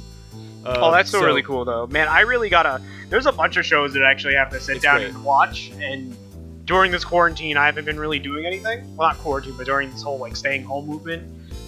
It's not even a funny. movement. It's not even a movement. It's like, hey, stay home, fuckers. But, I haven't stay really, home, like, don't get sick. done a lot of, like, watching shows, which I should have done. Like, I should be watching Well- DuckTales. I should be watching Owl House. I should be watching OKKO, which You is should- weird. Which is Owl weird House because seems you so think of anybody to watch OKKO, that'd be It would be you, yeah. Yeah, And right? you should also, Phil, just from what I said before, you should really watch the Digimon Adventure one because I it's really actually should. pretty I good. really want to like get my bearings around Digimon again. I still think Digimon's fucking dope. No, me too, man. And it looks like they showed the current digital world for this one at the end of the recent episode, and it looks a lot like what they showed in that one trailer for Digimon Survive. So I think they're gonna tie it in to that digital world. That's really cool. But that being said, I think I always recommend the DuckTales reboot because it is that good. My big thing is, and I know there's probably a lot of people like this. My brother is of this mindset, the same one I mentioned before, is of this mindset that he gets so mad about, not mad per se, but like he thinks cartoons are dumb when they get that serious. In the same way that a lot of people who see Sonic Adventure 2 and they see the slightly serious story arc for Sonic and they're like, that's dumb. You know, it's that situation where it's like, it shouldn't be that serious because it's that. But I'm like, I think that for kids these days, serious story arcs like that are the best fucking thing. It can create writers, it can create I'm a big fan of a directors. cartoon having a story. It's great. There's no like Avatar is one of the best fucking cartoons to exist. Yep. Oh, Yep. yeah. And Very good. It had a great story. And people hate Korra. I still like Korra. I stand by Korra. No, I think Korra's it's a good show continuation. from what I remember. You know, I see a lot of people that say the ending with Korra and Asami, and they're like, this was never referenced. I've watched that series in and out. Of course it fucking was referenced. People just didn't want to think about that because they didn't think Nickelodeon would do it. So they didn't see it. But it's there. It does be like that with some people. Like, I try not to get, I guess the term is dude bro about stuff. But, one thing that did kind of make me mad was, the Thundercats Roar stuff kind of made me mad. Yeah, definitely. Like the fact that they had Lion-O from the original series come out and be like, whoever says the show isn't good has a poopy mouth with poop opinions. And I'm like, fuck, man, really? Stupid. And then they had Well, 'cause the thing cave, is- and then they had the cave, and it's like, snarf, no one ever likes me or you, and it's 2013 Lion-O, and I'm like, Yeah. because I like that show. That show was amazing. What, the Toonami one? Yeah, the like 2013 anime one. This is where when Toonami Yeah. wasn't a thing, but it was like the whole. Yeah, the anime one. Yeah, fuck, man. All right, Dude, I love that. I love that show's one. so, and then Everyone loves that one. No, It's just apparently that no no one one watched did. it because they buried it. Apparently, no one No, it's ever liked that show, and I call massive bullshit because that I show call was bullshit. great. I saw a lot of positive. I actually saw a lot of positive. No, stuff like about it. I saw with that show is that everyone that did watch it fucking loved it. It's just the thing is that they only played it at like 5 a.m. They did that thing that networks do when they don't really want a show to succeed, because they have other shows they want to push, so they put it at the worst time slot. Which is totally weird because, like, I guess that's like towards the end of it because I remember it being on like on Saturday nights around like 7 o'clock. Well, Saturday. Well, the thing about certain time slots is that, like, if they need to fill a time because they are behind on episodes for a show or something, anything goes to those time slots. So for a while, yeah, towards the end, it was probably at that point. Plus, if it was It wasn't. By the way, it wasn't 2011. 2013 it was 2011. Ouch. That's when the show first came out. Ouch. Yeah. Because it was that so long ago. Yeah, but that. Almost a decade ago. Ah, shit! Oh my god. There you go. Now it hit Stop talking to me. Stop talking to Now me. it's setting it. But that's why I was so happy for Netflix that the Voltron series went to Netflix, because there was no such thing as time slots, you know, to ruin its watchability, you know. Yeah. It's just an unfortunate thing that happens to some shows, either because they didn't want to make it or because it's too expensive to make. Korra Was had this? the same Was thing. this? Wasn't this around the time where depending on your toy sales affected like your TV show or whatever? That's every Yeah, show. that's always been a thing. What But happened? That's every That's always show. been a thing. Oh, yeah? with Okay. Stuff like that.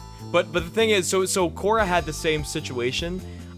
So the first season was supposed to just be a miniseries and nothing else, but then it got ratings so good that Nickelodeon pushed it for the second season. So they made a second season, and this one was normal season length, like 20 some odd episodes, or maybe not 20, but closer, because the first season was only like 10 or 13. And then they were like, okay, we have other shows that we want to show, and, you know, we gave you guys a third season. The ratings were iffy on second season, because second season of Korra is probably the worst one in a lot of people's eyes. Even though it has, like, the first Avatar stuff, which is actually pretty good. Oh, it's season 2? Yeah, season 2 of Korra is actually, like, according to a lot of people, the worst one. I agree, it's not really my favorite. But season 3, what ended up happening was they started by putting it. They started by pushing it from normal Nick to Nicktoons, which, if you follow Nickelodeon from like a kid onward, you know that when they push a show to Nicktoons, that's its death. It's doomed. That's its Yeah, deathbed. It's doomed. Oh yeah. Okay. I remember that network entirely, actually. Yeah. Then because it wasn't doing as well because it went to fucking Nicktoons, they pushed it from Nicktoons over to Nick.com. Ah, gross. Yeah, I remember that. Ah, gross. So you had to watch it online. And then, when it still did well enough, and the creators had a story to tell, they did season 4 on TV, back on normal Nick. Oh, I But they put vaguely it on remember at like this. 6 a.m. Yeah, right? they did some terrible time slots for it. Oh, okay. So- Also, They gave it the Danny Phantom treatment. oh Yeah. god. Okay, so I did do a little bit of digging. So I was sort of right. Apparently, 2011 Thundercats did regularly air on Friday nights on Cartoon Network at 8:30 p.m. So I was sort of right.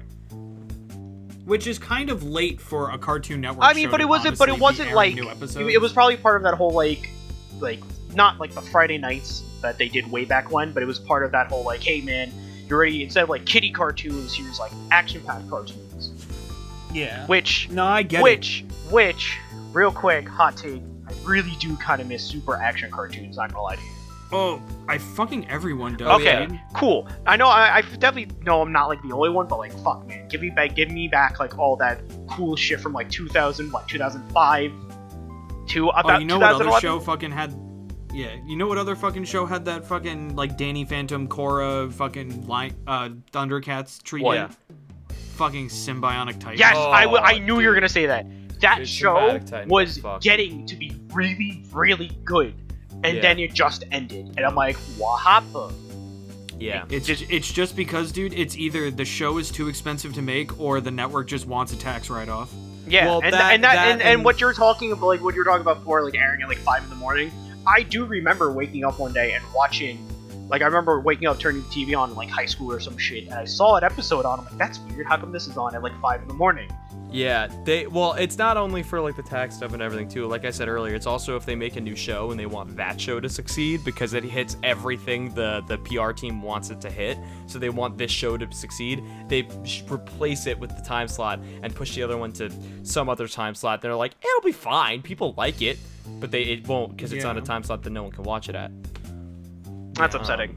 Nick is honestly the biggest offender of this because they Oh, make yeah. so Bro, many they make so many shitty sitcoms that they're like, it hits every generic demographic point we need it to hit, so it needs to succeed, so let's put it on. It's like how for some reason Teen Nick, even though like I have Teen Nick on as my default channel, I say it without shame because it does show like they show the 90s Nick time slot, like Nick Splat late at night, and also they have like Drake and Josh and stuff sometimes that I can cool. So like I leave it on in the background because I'm like, at some point something I like will show up and I'll be like, oh, I don't have cable in my room. Is Nickelodeon still a channel? Yes, there's Okay. Nick, Yeah. there's Nicktoons and Teen Nick, and Nick Jr. But Is Nicktoons still a thing? No, right? yes, no, Nicktoons is yeah. No, Oh, Nicktoons is it? still I haven't exists. seen. I guess I just have basic cable now, but like. But yeah, no, so I'm gonna do some they research real quick. so yeah, with Teen Nick, the thing is they show like there are days where all the episodes they show of shows are just Sam and Cat, even though that was a terrible failed series. Oh my god. Because fuck that for show. some reason, and I have a theory that they're really trying to see if they can force the ratings out for it so they can see like people really wanted it, so we're gonna bring it back, even though A, Janet McCurdy and Ariana Grande apparently hated each other. I mean, that's fair. And B, no one liked it. So I don't know why they only show that show on Teen Nick, but it's the only thing they show. Sucks. Hmm? Oh man. Yeah. But Oh, dude. Speaking of cartoons, I guess that could be a good segue into another topic I wanted to talk about. Yeah, I was gonna say we diverged pretty quickly from all that video game stuff. Yeah, so Mortal Kombat Legends Scorpion's Revenge just came out. Oh, I did not watch I it. think I heard about that. How is it? Was it good? I've heard about it, but I did not watch it yet again. Bro, I watched it yesterday. It's so good. I saw the dude. thumbnail. I like the art style they went for. It's very Batman animated. Yeah, series. that's exactly what I thought when I saw it. But bro, like they do not skimp out on like the gore. Oh, It's of course. very Mortal Kombat. Oh yeah, of course they should never for Mortal Kombat. Bro, That's cool. they literally do animated X-ray moves. That's awesome. That's good. They kind of did like a weird thing. Like it's called Scorpion's Revenge, but it's like half the movie is Scorpion's story and half the movie is like Liu Kang and the Earthrealm people. Okay. And essentially, it's just like a retelling of like Mortal Kombat 1. But it's kind of weird because they have like a couple characters from like the later games. Like they have like Reptile and they have Baraka in the movie. Quan Chi's in the movie. He's like the main Quan villain. Chi. But like they get a lot of the lore correct. Like shockingly enough. Like the revamped lore or like the newer lore? Not revamped or newer. Like the old lore or like the newer lore from like Mortal Kombat 11. It's the older lore. Okay. Where like literally the movie starts out with the Lin Kuei slaughtering Scorpion's village. Oh, really? Yeah, it's so fucking sick, dude. And like you literally see Scorpion's son die. Oh. It's so fucked up.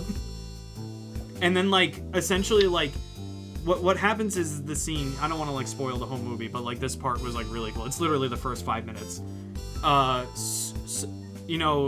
Sub-Zero is holding Scorpion's son by his neck. Okay. And then Scorpion's like, what do you want me to do? I'll do anything. And then Sub-Zero's just like, get on your knees. Ooh. And then he gets on his knees and he just fucking freezes him. And then like, while he's there, he's just like, kills his son, like while he can't move. And Scorpion's just like, you're gonna die for this. I will bring vengeance. I will have my revenge. "You're gonna fucking die," and then Sub-Zero goes, "You first," and then kills him. Oh my god. It's so good. It's so fucking.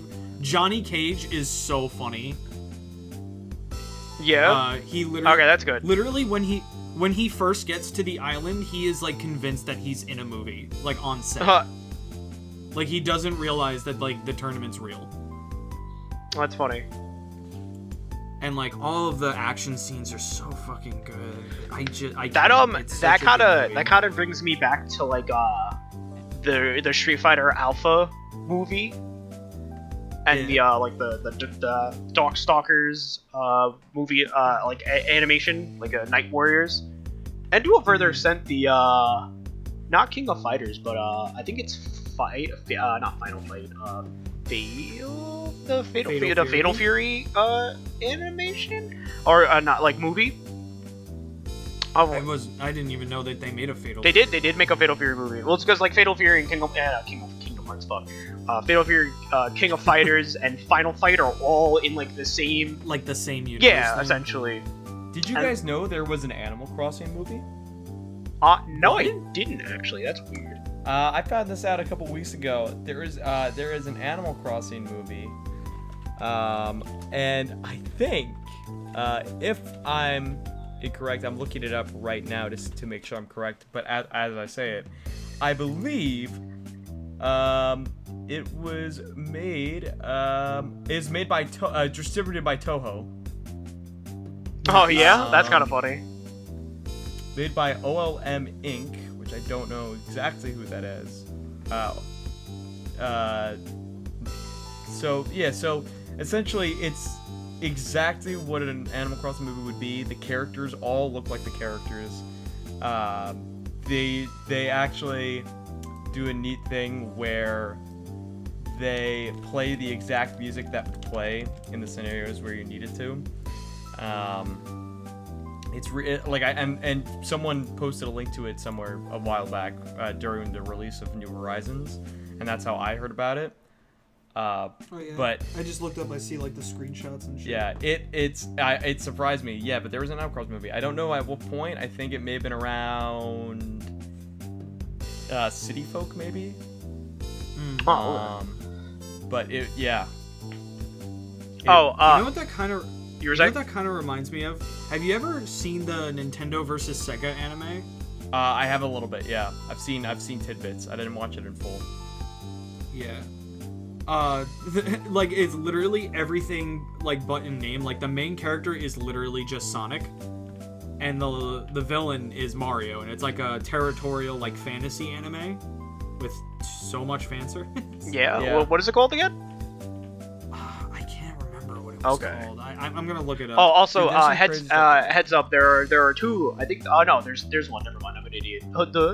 I'm so disappointed that I looked up Mario versus Sonic anime and the fucking beatbox battle shit came up. Oh no. I will say this as well on the same subject. Oh god, is there two? Because we. Oh, it's called. Just to end up the thing. The anime is called World War Blue. What was it called again? It's called World War Blue. Woo? Blue, like the Oh, color. blue. Oh, okay. I'll say this as well, since we're on the topic of like weird anime adaptations of stuff, as well as I brought up earlier that Lilo and Stitch thing. Oh yeah. There is a Lilo and Stitch anime. Actually, it's just Stitch anime. It takes place after Leroy and Stitch, which was the last like spin-off sequel thing they did. And Stitch comes to Earth, finds a girl that he thinks is Lilo.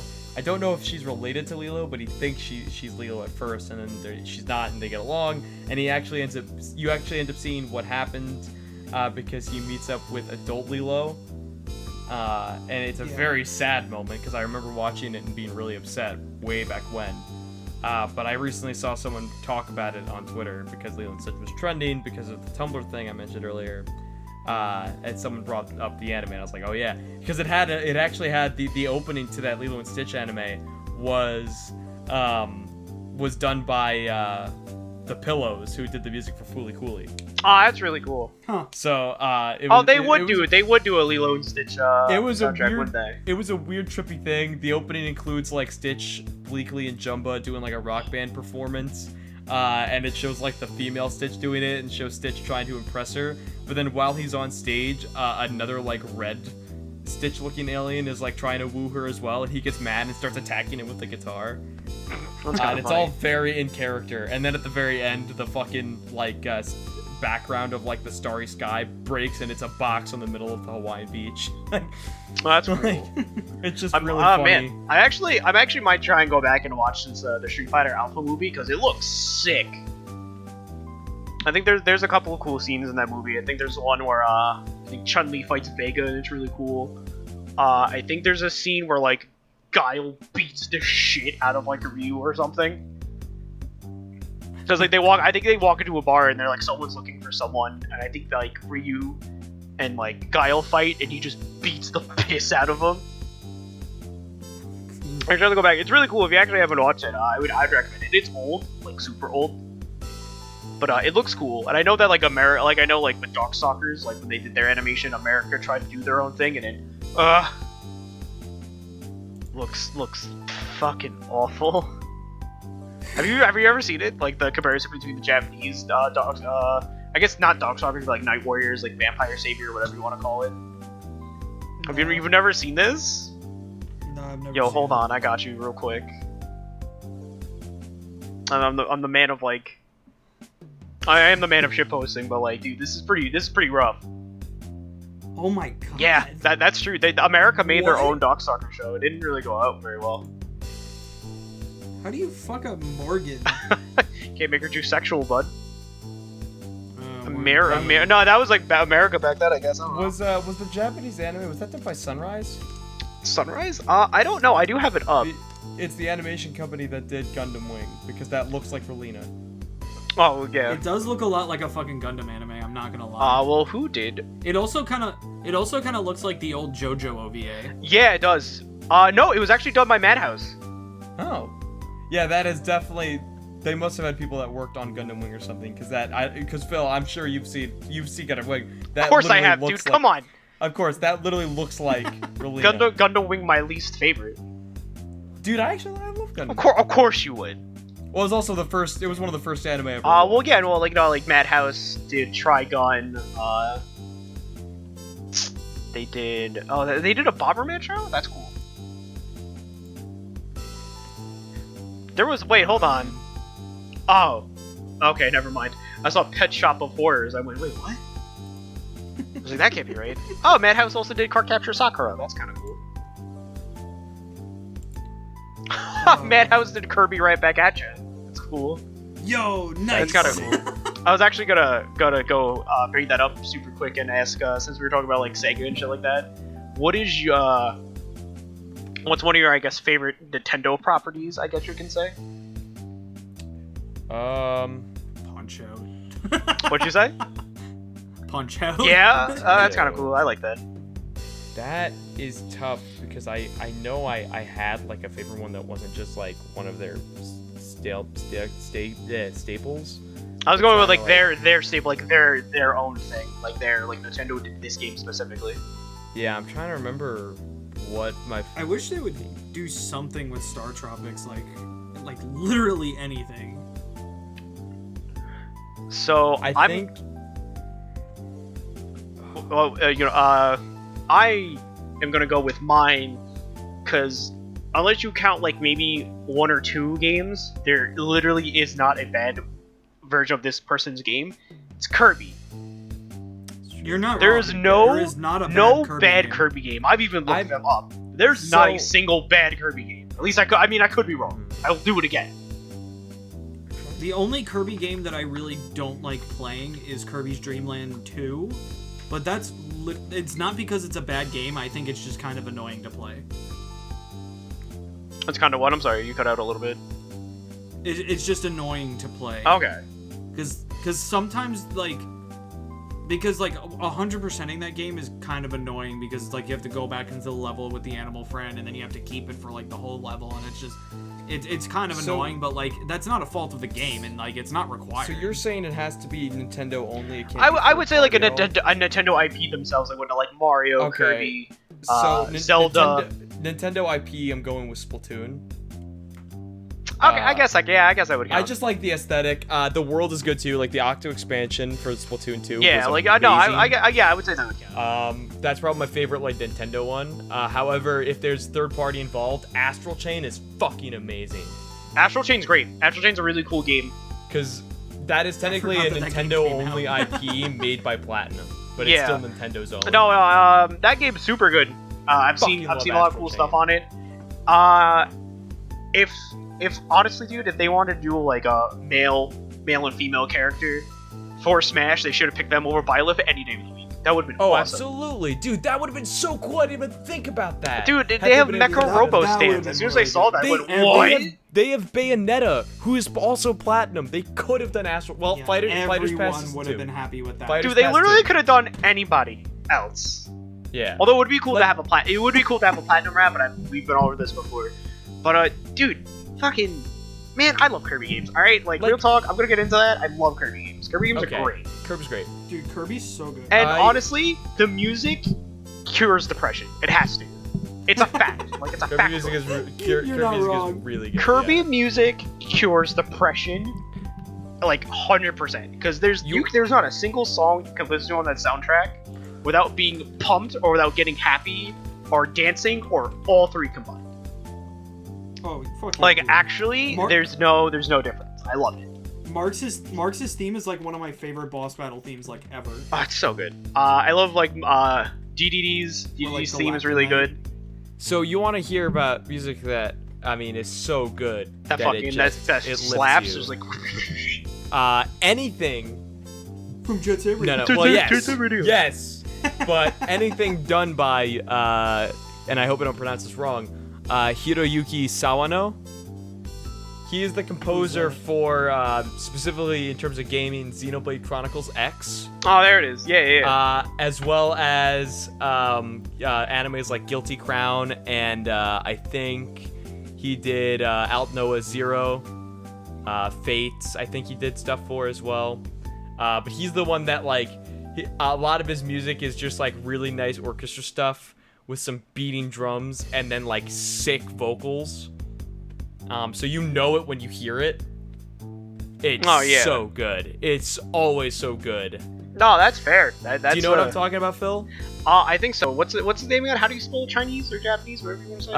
Hiroyuki Sawano. Yo. It's like, What the fuck? dude, he's so good. Just look up Xenoblade Chronicles X composer.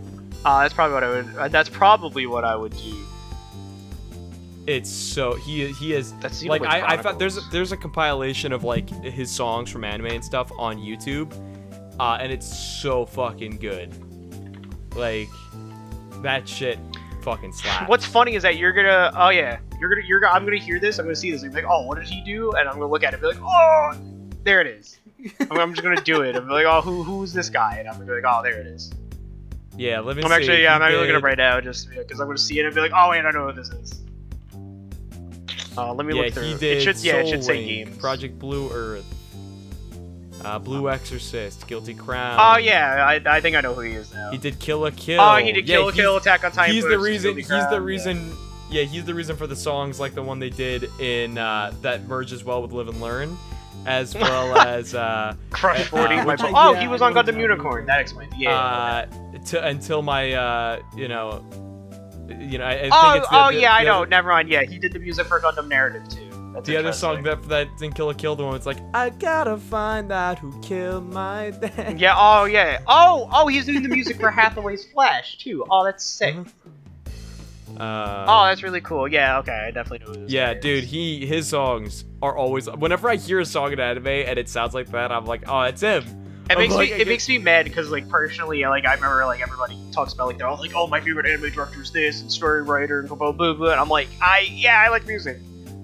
Dude, the composer. I sit here and I'm like, I don't know who any of these people are, but they make good Dude, stuff. I don't know that many composers, but ever since, because I had the actual soundtrack for Xenoblade Chronicles X, because the music was so fucking good in that game. Xenoblade Chronicles X is the one with the Zekinator, right? It's the one with the mechs. All right, so that okay. I didn't play this game. That's the one I know both because because that's the reason I ended up buying it. I didn't buy the original Chronicles, but when X came out, the whole big thing was I mechs. think it's Xenoblade 2 has a character named the Zekinator. And my friend showed me that. I was like, whoa, the Zekinator. And then me, Juan, and Richard all got on. We were like, oh, let's get this. We all got it like day one, and we were trying to get to the point where you could get multiplayer, but the multiplayer sucked, and the mechs didn't. You had to play so long to get into the mechs. Yeah, man, it happened. Dude, for someone who likes mechs, it really do be like that. But it was actually an okay game. It just didn't have the best setup to it because the advertisements advertised parts that were kind of lackluster in the end. But the game itself actually was okay. If you're looking for a good mech game, Daemon X Machina is really good. Yeah, dude. The game is really good. It's a non-armored core game. That's an armored core game. Like, who would have thought? Yeah. I played it with my coworker, dude. It's so fucking good. It's really good. I remember playing. I played the demo. I was like, this game's fucking dope. It's really cool because, like, giant robot. Listen, I'm gonna get a little bit more cartoons. It is true. Chicks do dig giant robots. It's 100% facts. And if you know what I'm talking about, that show taught me a lot. The story of Daemon X Machina gets very skippy, to put it lightly. Like, it gets to the point where you're just like, okay, great, mission, got it. Like, yeah. Okay. Because the story doesn't really matter until the end. It's one of those stories where, like, it gives story to the missions, but to you it's just mission. Yeah. Okay, no, I can get behind that.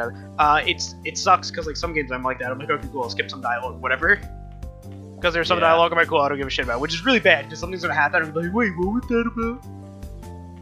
I was like, oh, I don't care. I want to play video games. Like, well, there's this happened. What the fuck? I said they're like a goddamn ape, like I normally do. Just go unga bunga, give me video game. I just look like a dick now.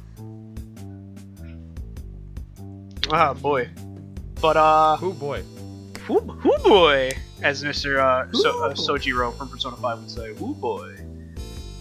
Really good game, really good game by the way. It sucks. Actually, I want to talk about that super quick because, like, it sucks that, like, Persona 5 Royal came out the week before FF7, so it's like, what do I play? Why would you do this to me? Dude, you know what's great, or what's funny to me is that, like, Animal Crossing New Horizons came out, and I knew FF7 Remake was coming out, like a couple weeks after, and I knew that I was gonna be splitting my time. I have not touched Animal Crossing in weeks. My villagers are dead.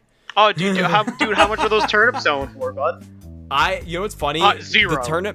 The turnips are only, like, sold on, like, Sunday morning, and I'm never awake when they're sold. I wake up after. Shit, man, you gotta get on those turnip prices and control the market. I don't wake up at that time. Come on, man. I'm not gonna sell them set turnips. an alarm for turnips. One day I will come turnip back. Alarm? The only reason that fucking Peter wakes up is for Wendy's breakfast. Let's be real. That's the only time I wake up early. For Wendy's breakfast. That's the only time I've heard that Wendy's breakfast slaps. Dude, it's pretty good. Fucking does. It's pretty good. I might have to. The only problem get is me some that I might get some of that Wendy's breakfast apparently. I've been staying up till like 3 a.m. lately, and dude, the only thing is if you could stay up till 3 a.m., you could stay up for turnip prices. Come on. I don't even know the game, but I know about turnip prices. Here's the catch. I don't like to stay up. Like, if I see the sunrise, I've been up too late. I've done it before. Because, no, I've done it before, but the thing is that my brain has always chemically been in the mindset that it's been in since school, where if I see the sun, I'm like, uh-oh, and I get, like, a weird tinge of guilt. Also, I have a little trouble falling asleep when the sun's out. Not just because light in your eyes, whatever, but, like, my body knows it's, like, day, and it just decides you should still be up, and I'm like, fuck you! Damn, Let me sleep! I've done that before, where, this is before, like, I drove and my parents had to drive me to college. Very upsetting, I know, very ashamed of who I am. But I remember I fell asleep once and I woke up and I saw the clock and I was like, oh, what time is it? And I saw it was like 7 and I'm like, oh shit, I got it in like 7:50. I'm like, oh shit, I gotta wake up, I gotta go to class. Like, I ran upstairs because I was sleeping downstairs in my little man cave. And I'm like, Mom, holy shit, I gotta get to class. And she's like, what do you mean? I'm like, I gotta go to class, it's 7 a.m., right? And she's like, no, it's 7 p.m., go back to bed, asshole. Dude, you and I'm have like, no idea. Okay, I'm just an asshole. And I just went back downstairs and did my usual thing I could normally just stay up and do whatever. Something like that has happened to me twice. There was at one point where I woke up and panicked because I thought I missed the bus till, like, this is in grade school, and I was freaking out, and I was running around, and I was like, oh, Brina, can you drive me to school, blah, blah, blah. And then my sister, who, bless her heart, was so tired because I had essentially woken her up, because it was not the time I thought it was. It was like 2 hours prior, and my brain was so confused. The second time that's funny. that this happened to me was actually a couple weeks ago, or maybe like a week ago. I woke up. It was like 6 a.m. This is because I think I went to sleep. This is probably the night. So recently, because of all the quarantine stuff, I actually slept a day. I slept for 16 hours. One of the days. That feels really good, dude. You wake up refreshed. But it's because like it was after we did Golden Boys. And I was yeah, okay, that makes sense. I remember that you were dead. You actually died. Yeah, I threw up like 3 times in a row. It was not fun. Yeah, it was bad. I was there for that. It wasn't very fun. There was 2 okay, hours. correction. It was fun. It was. There were 2 hours where I was trying to make sure I was fine, because that's drunk me is only like in drunk state until shit's going down. Then I'm like super aware. So once I started throwing up, I was like, I need to make sure I'm better before I do anything. So it took me about 2 hours to get to that point, and in that time, I had said nothing. I didn't even say anything when I got up to throw up. So to everyone on Discord, I was dead. But the thing about that is that it wasn't the day after. It was like a day late. It was like a few days, and like because I threw up so much, my stomach was destroyed, and I felt nauseous for like a week after.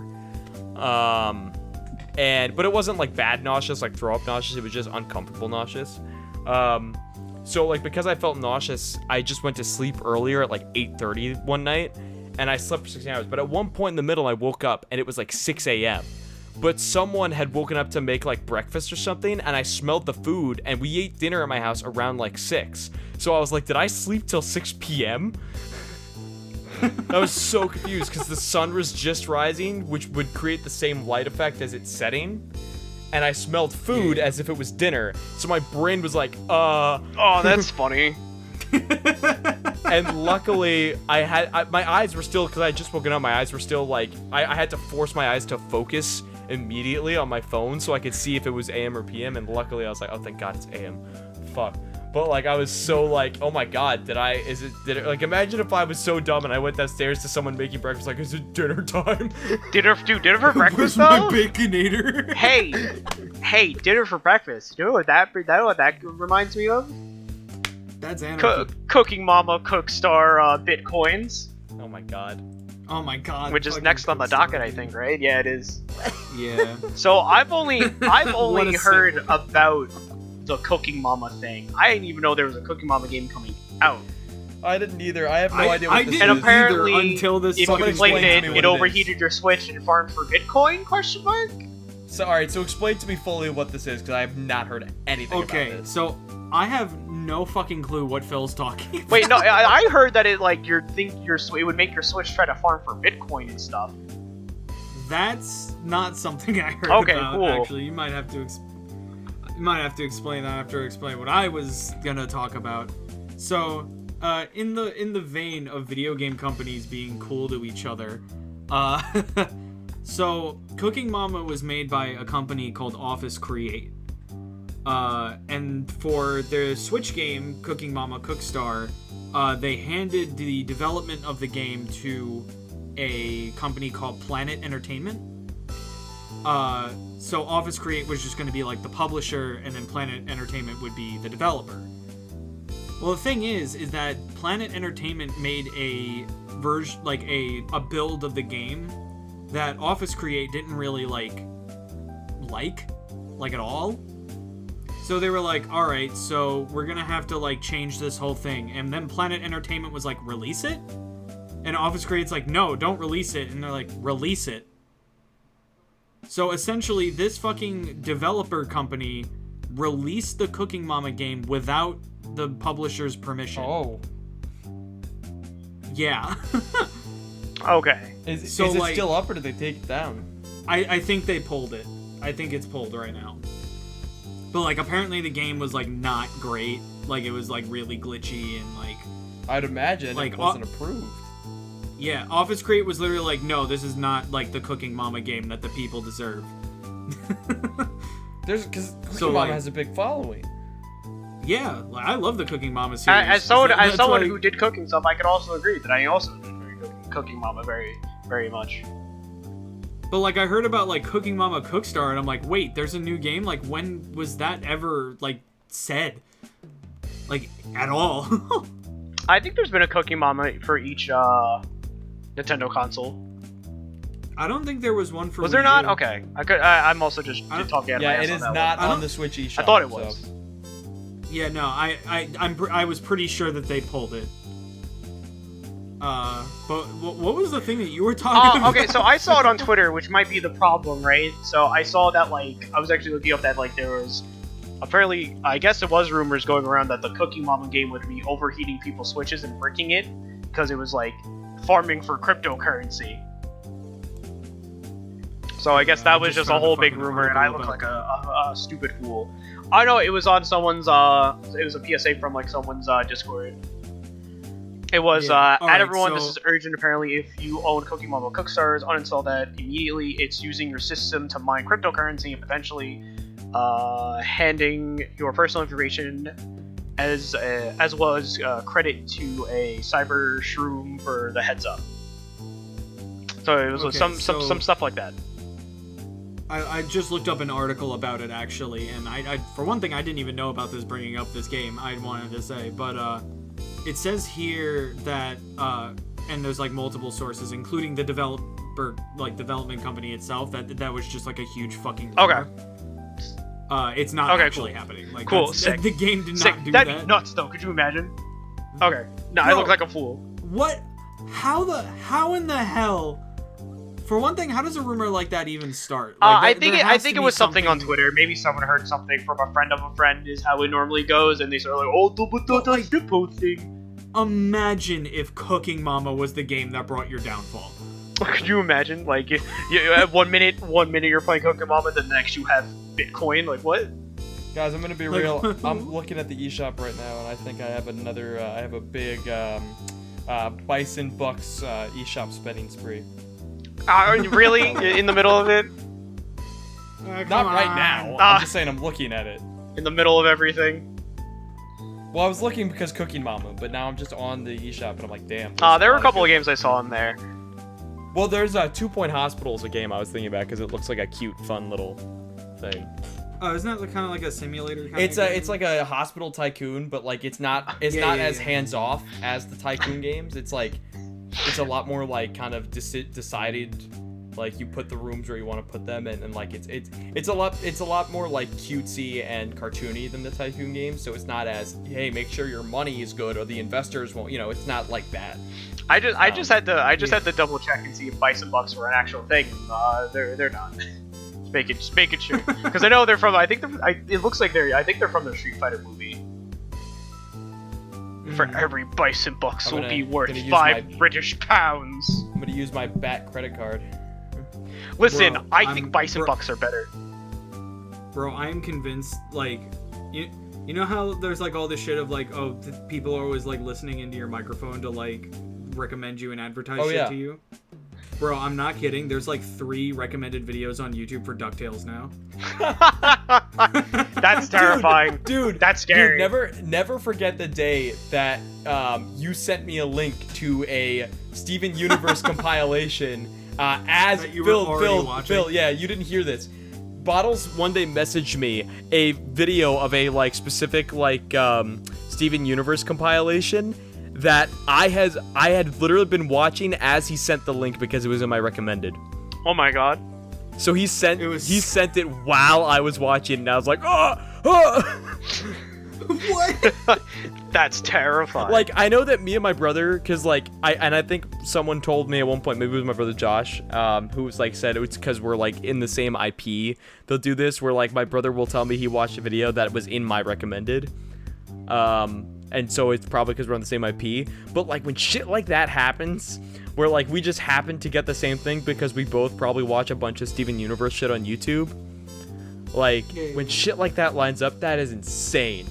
Like I could not believe. Like it's usually just like, oh, I saw that in my recommended too. But the fact that I was literally watching it at the exact time, I'll never get over it, dude.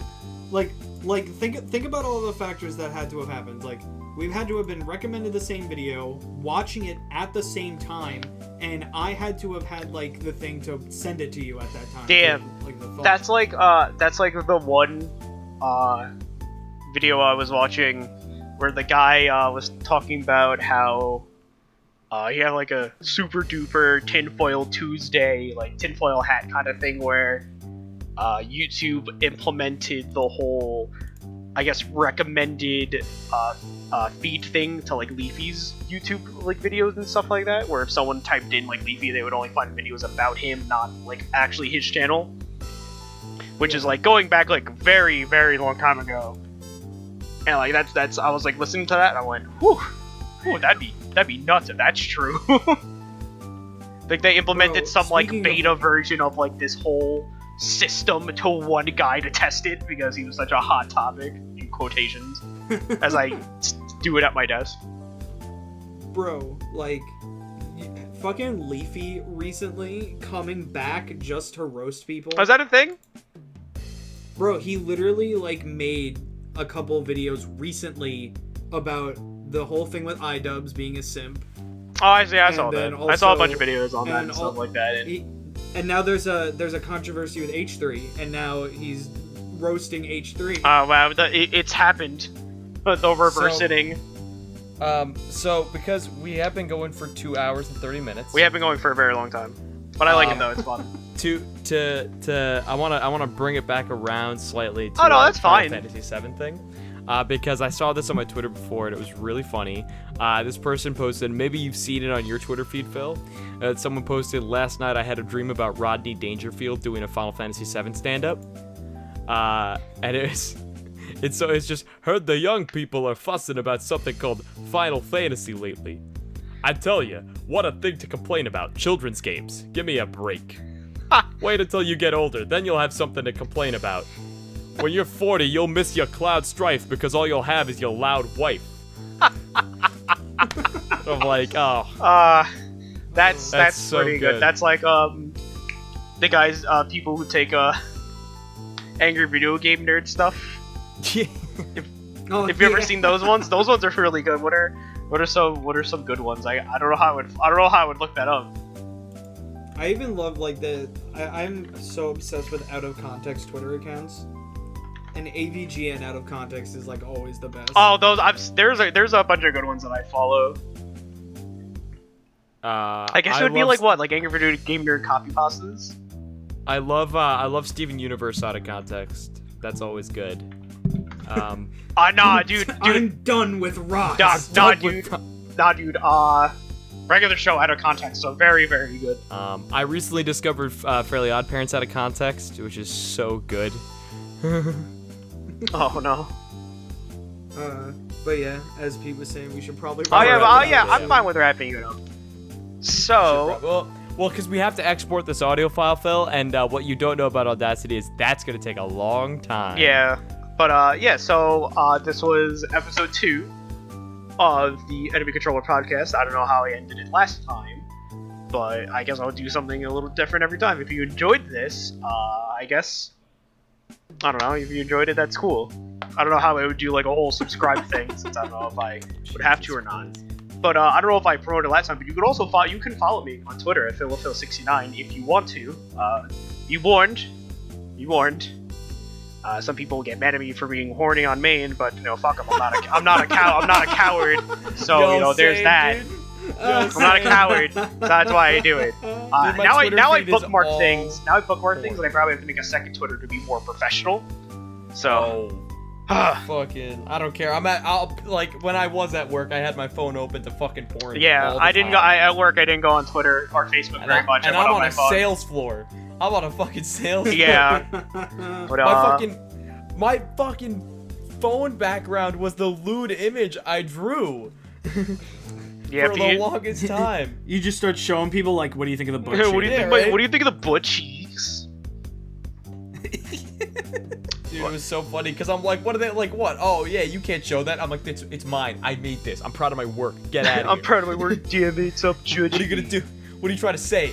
Can't show my own work, huh? And you can also follow Ant, because, you know, he's using the GCN page as whatever, so I guess you can follow us technically there, not just him. I don't know if he has another one. At Game Controller N. That's probably what it is. Do you have another Twitter at all for your own stuff, or like just, or do you just use ours? God damn it, every time. And then you can follow Pete at Days for Days if you really want to. That's on Twitter and on Twitch. And on Twitch, because he does, I think, stream every so often. I do stream. I do drawing streams mostly. I actually, I think I'm gonna do, when I do hard mode, I might stream Final Fantasy VII Remake hard mode. Oh, that's cool. That's cool. That's actually very fun. I gotta get on that. I wanted to. That's something I should be doing in this whole downtime, but I never got. Well, because I wanted to stream it when it came out, but I swear to God, I was like, I kind of just want to play through it. I don't want to have to do it when I stream. So I did that, but I figure, well, now that I'll have done the story, I'll just do hard mode on stream. Oh, that'd be really fun. I will say I did check my phone during the middle of everything, and use MP recovery materia. That will really help. Oh yeah? Yeah, I think so. I think I was reading that before. Okay. So we'll do that. See how that goes. And this has been episode 3 of the Enemy Controller. No!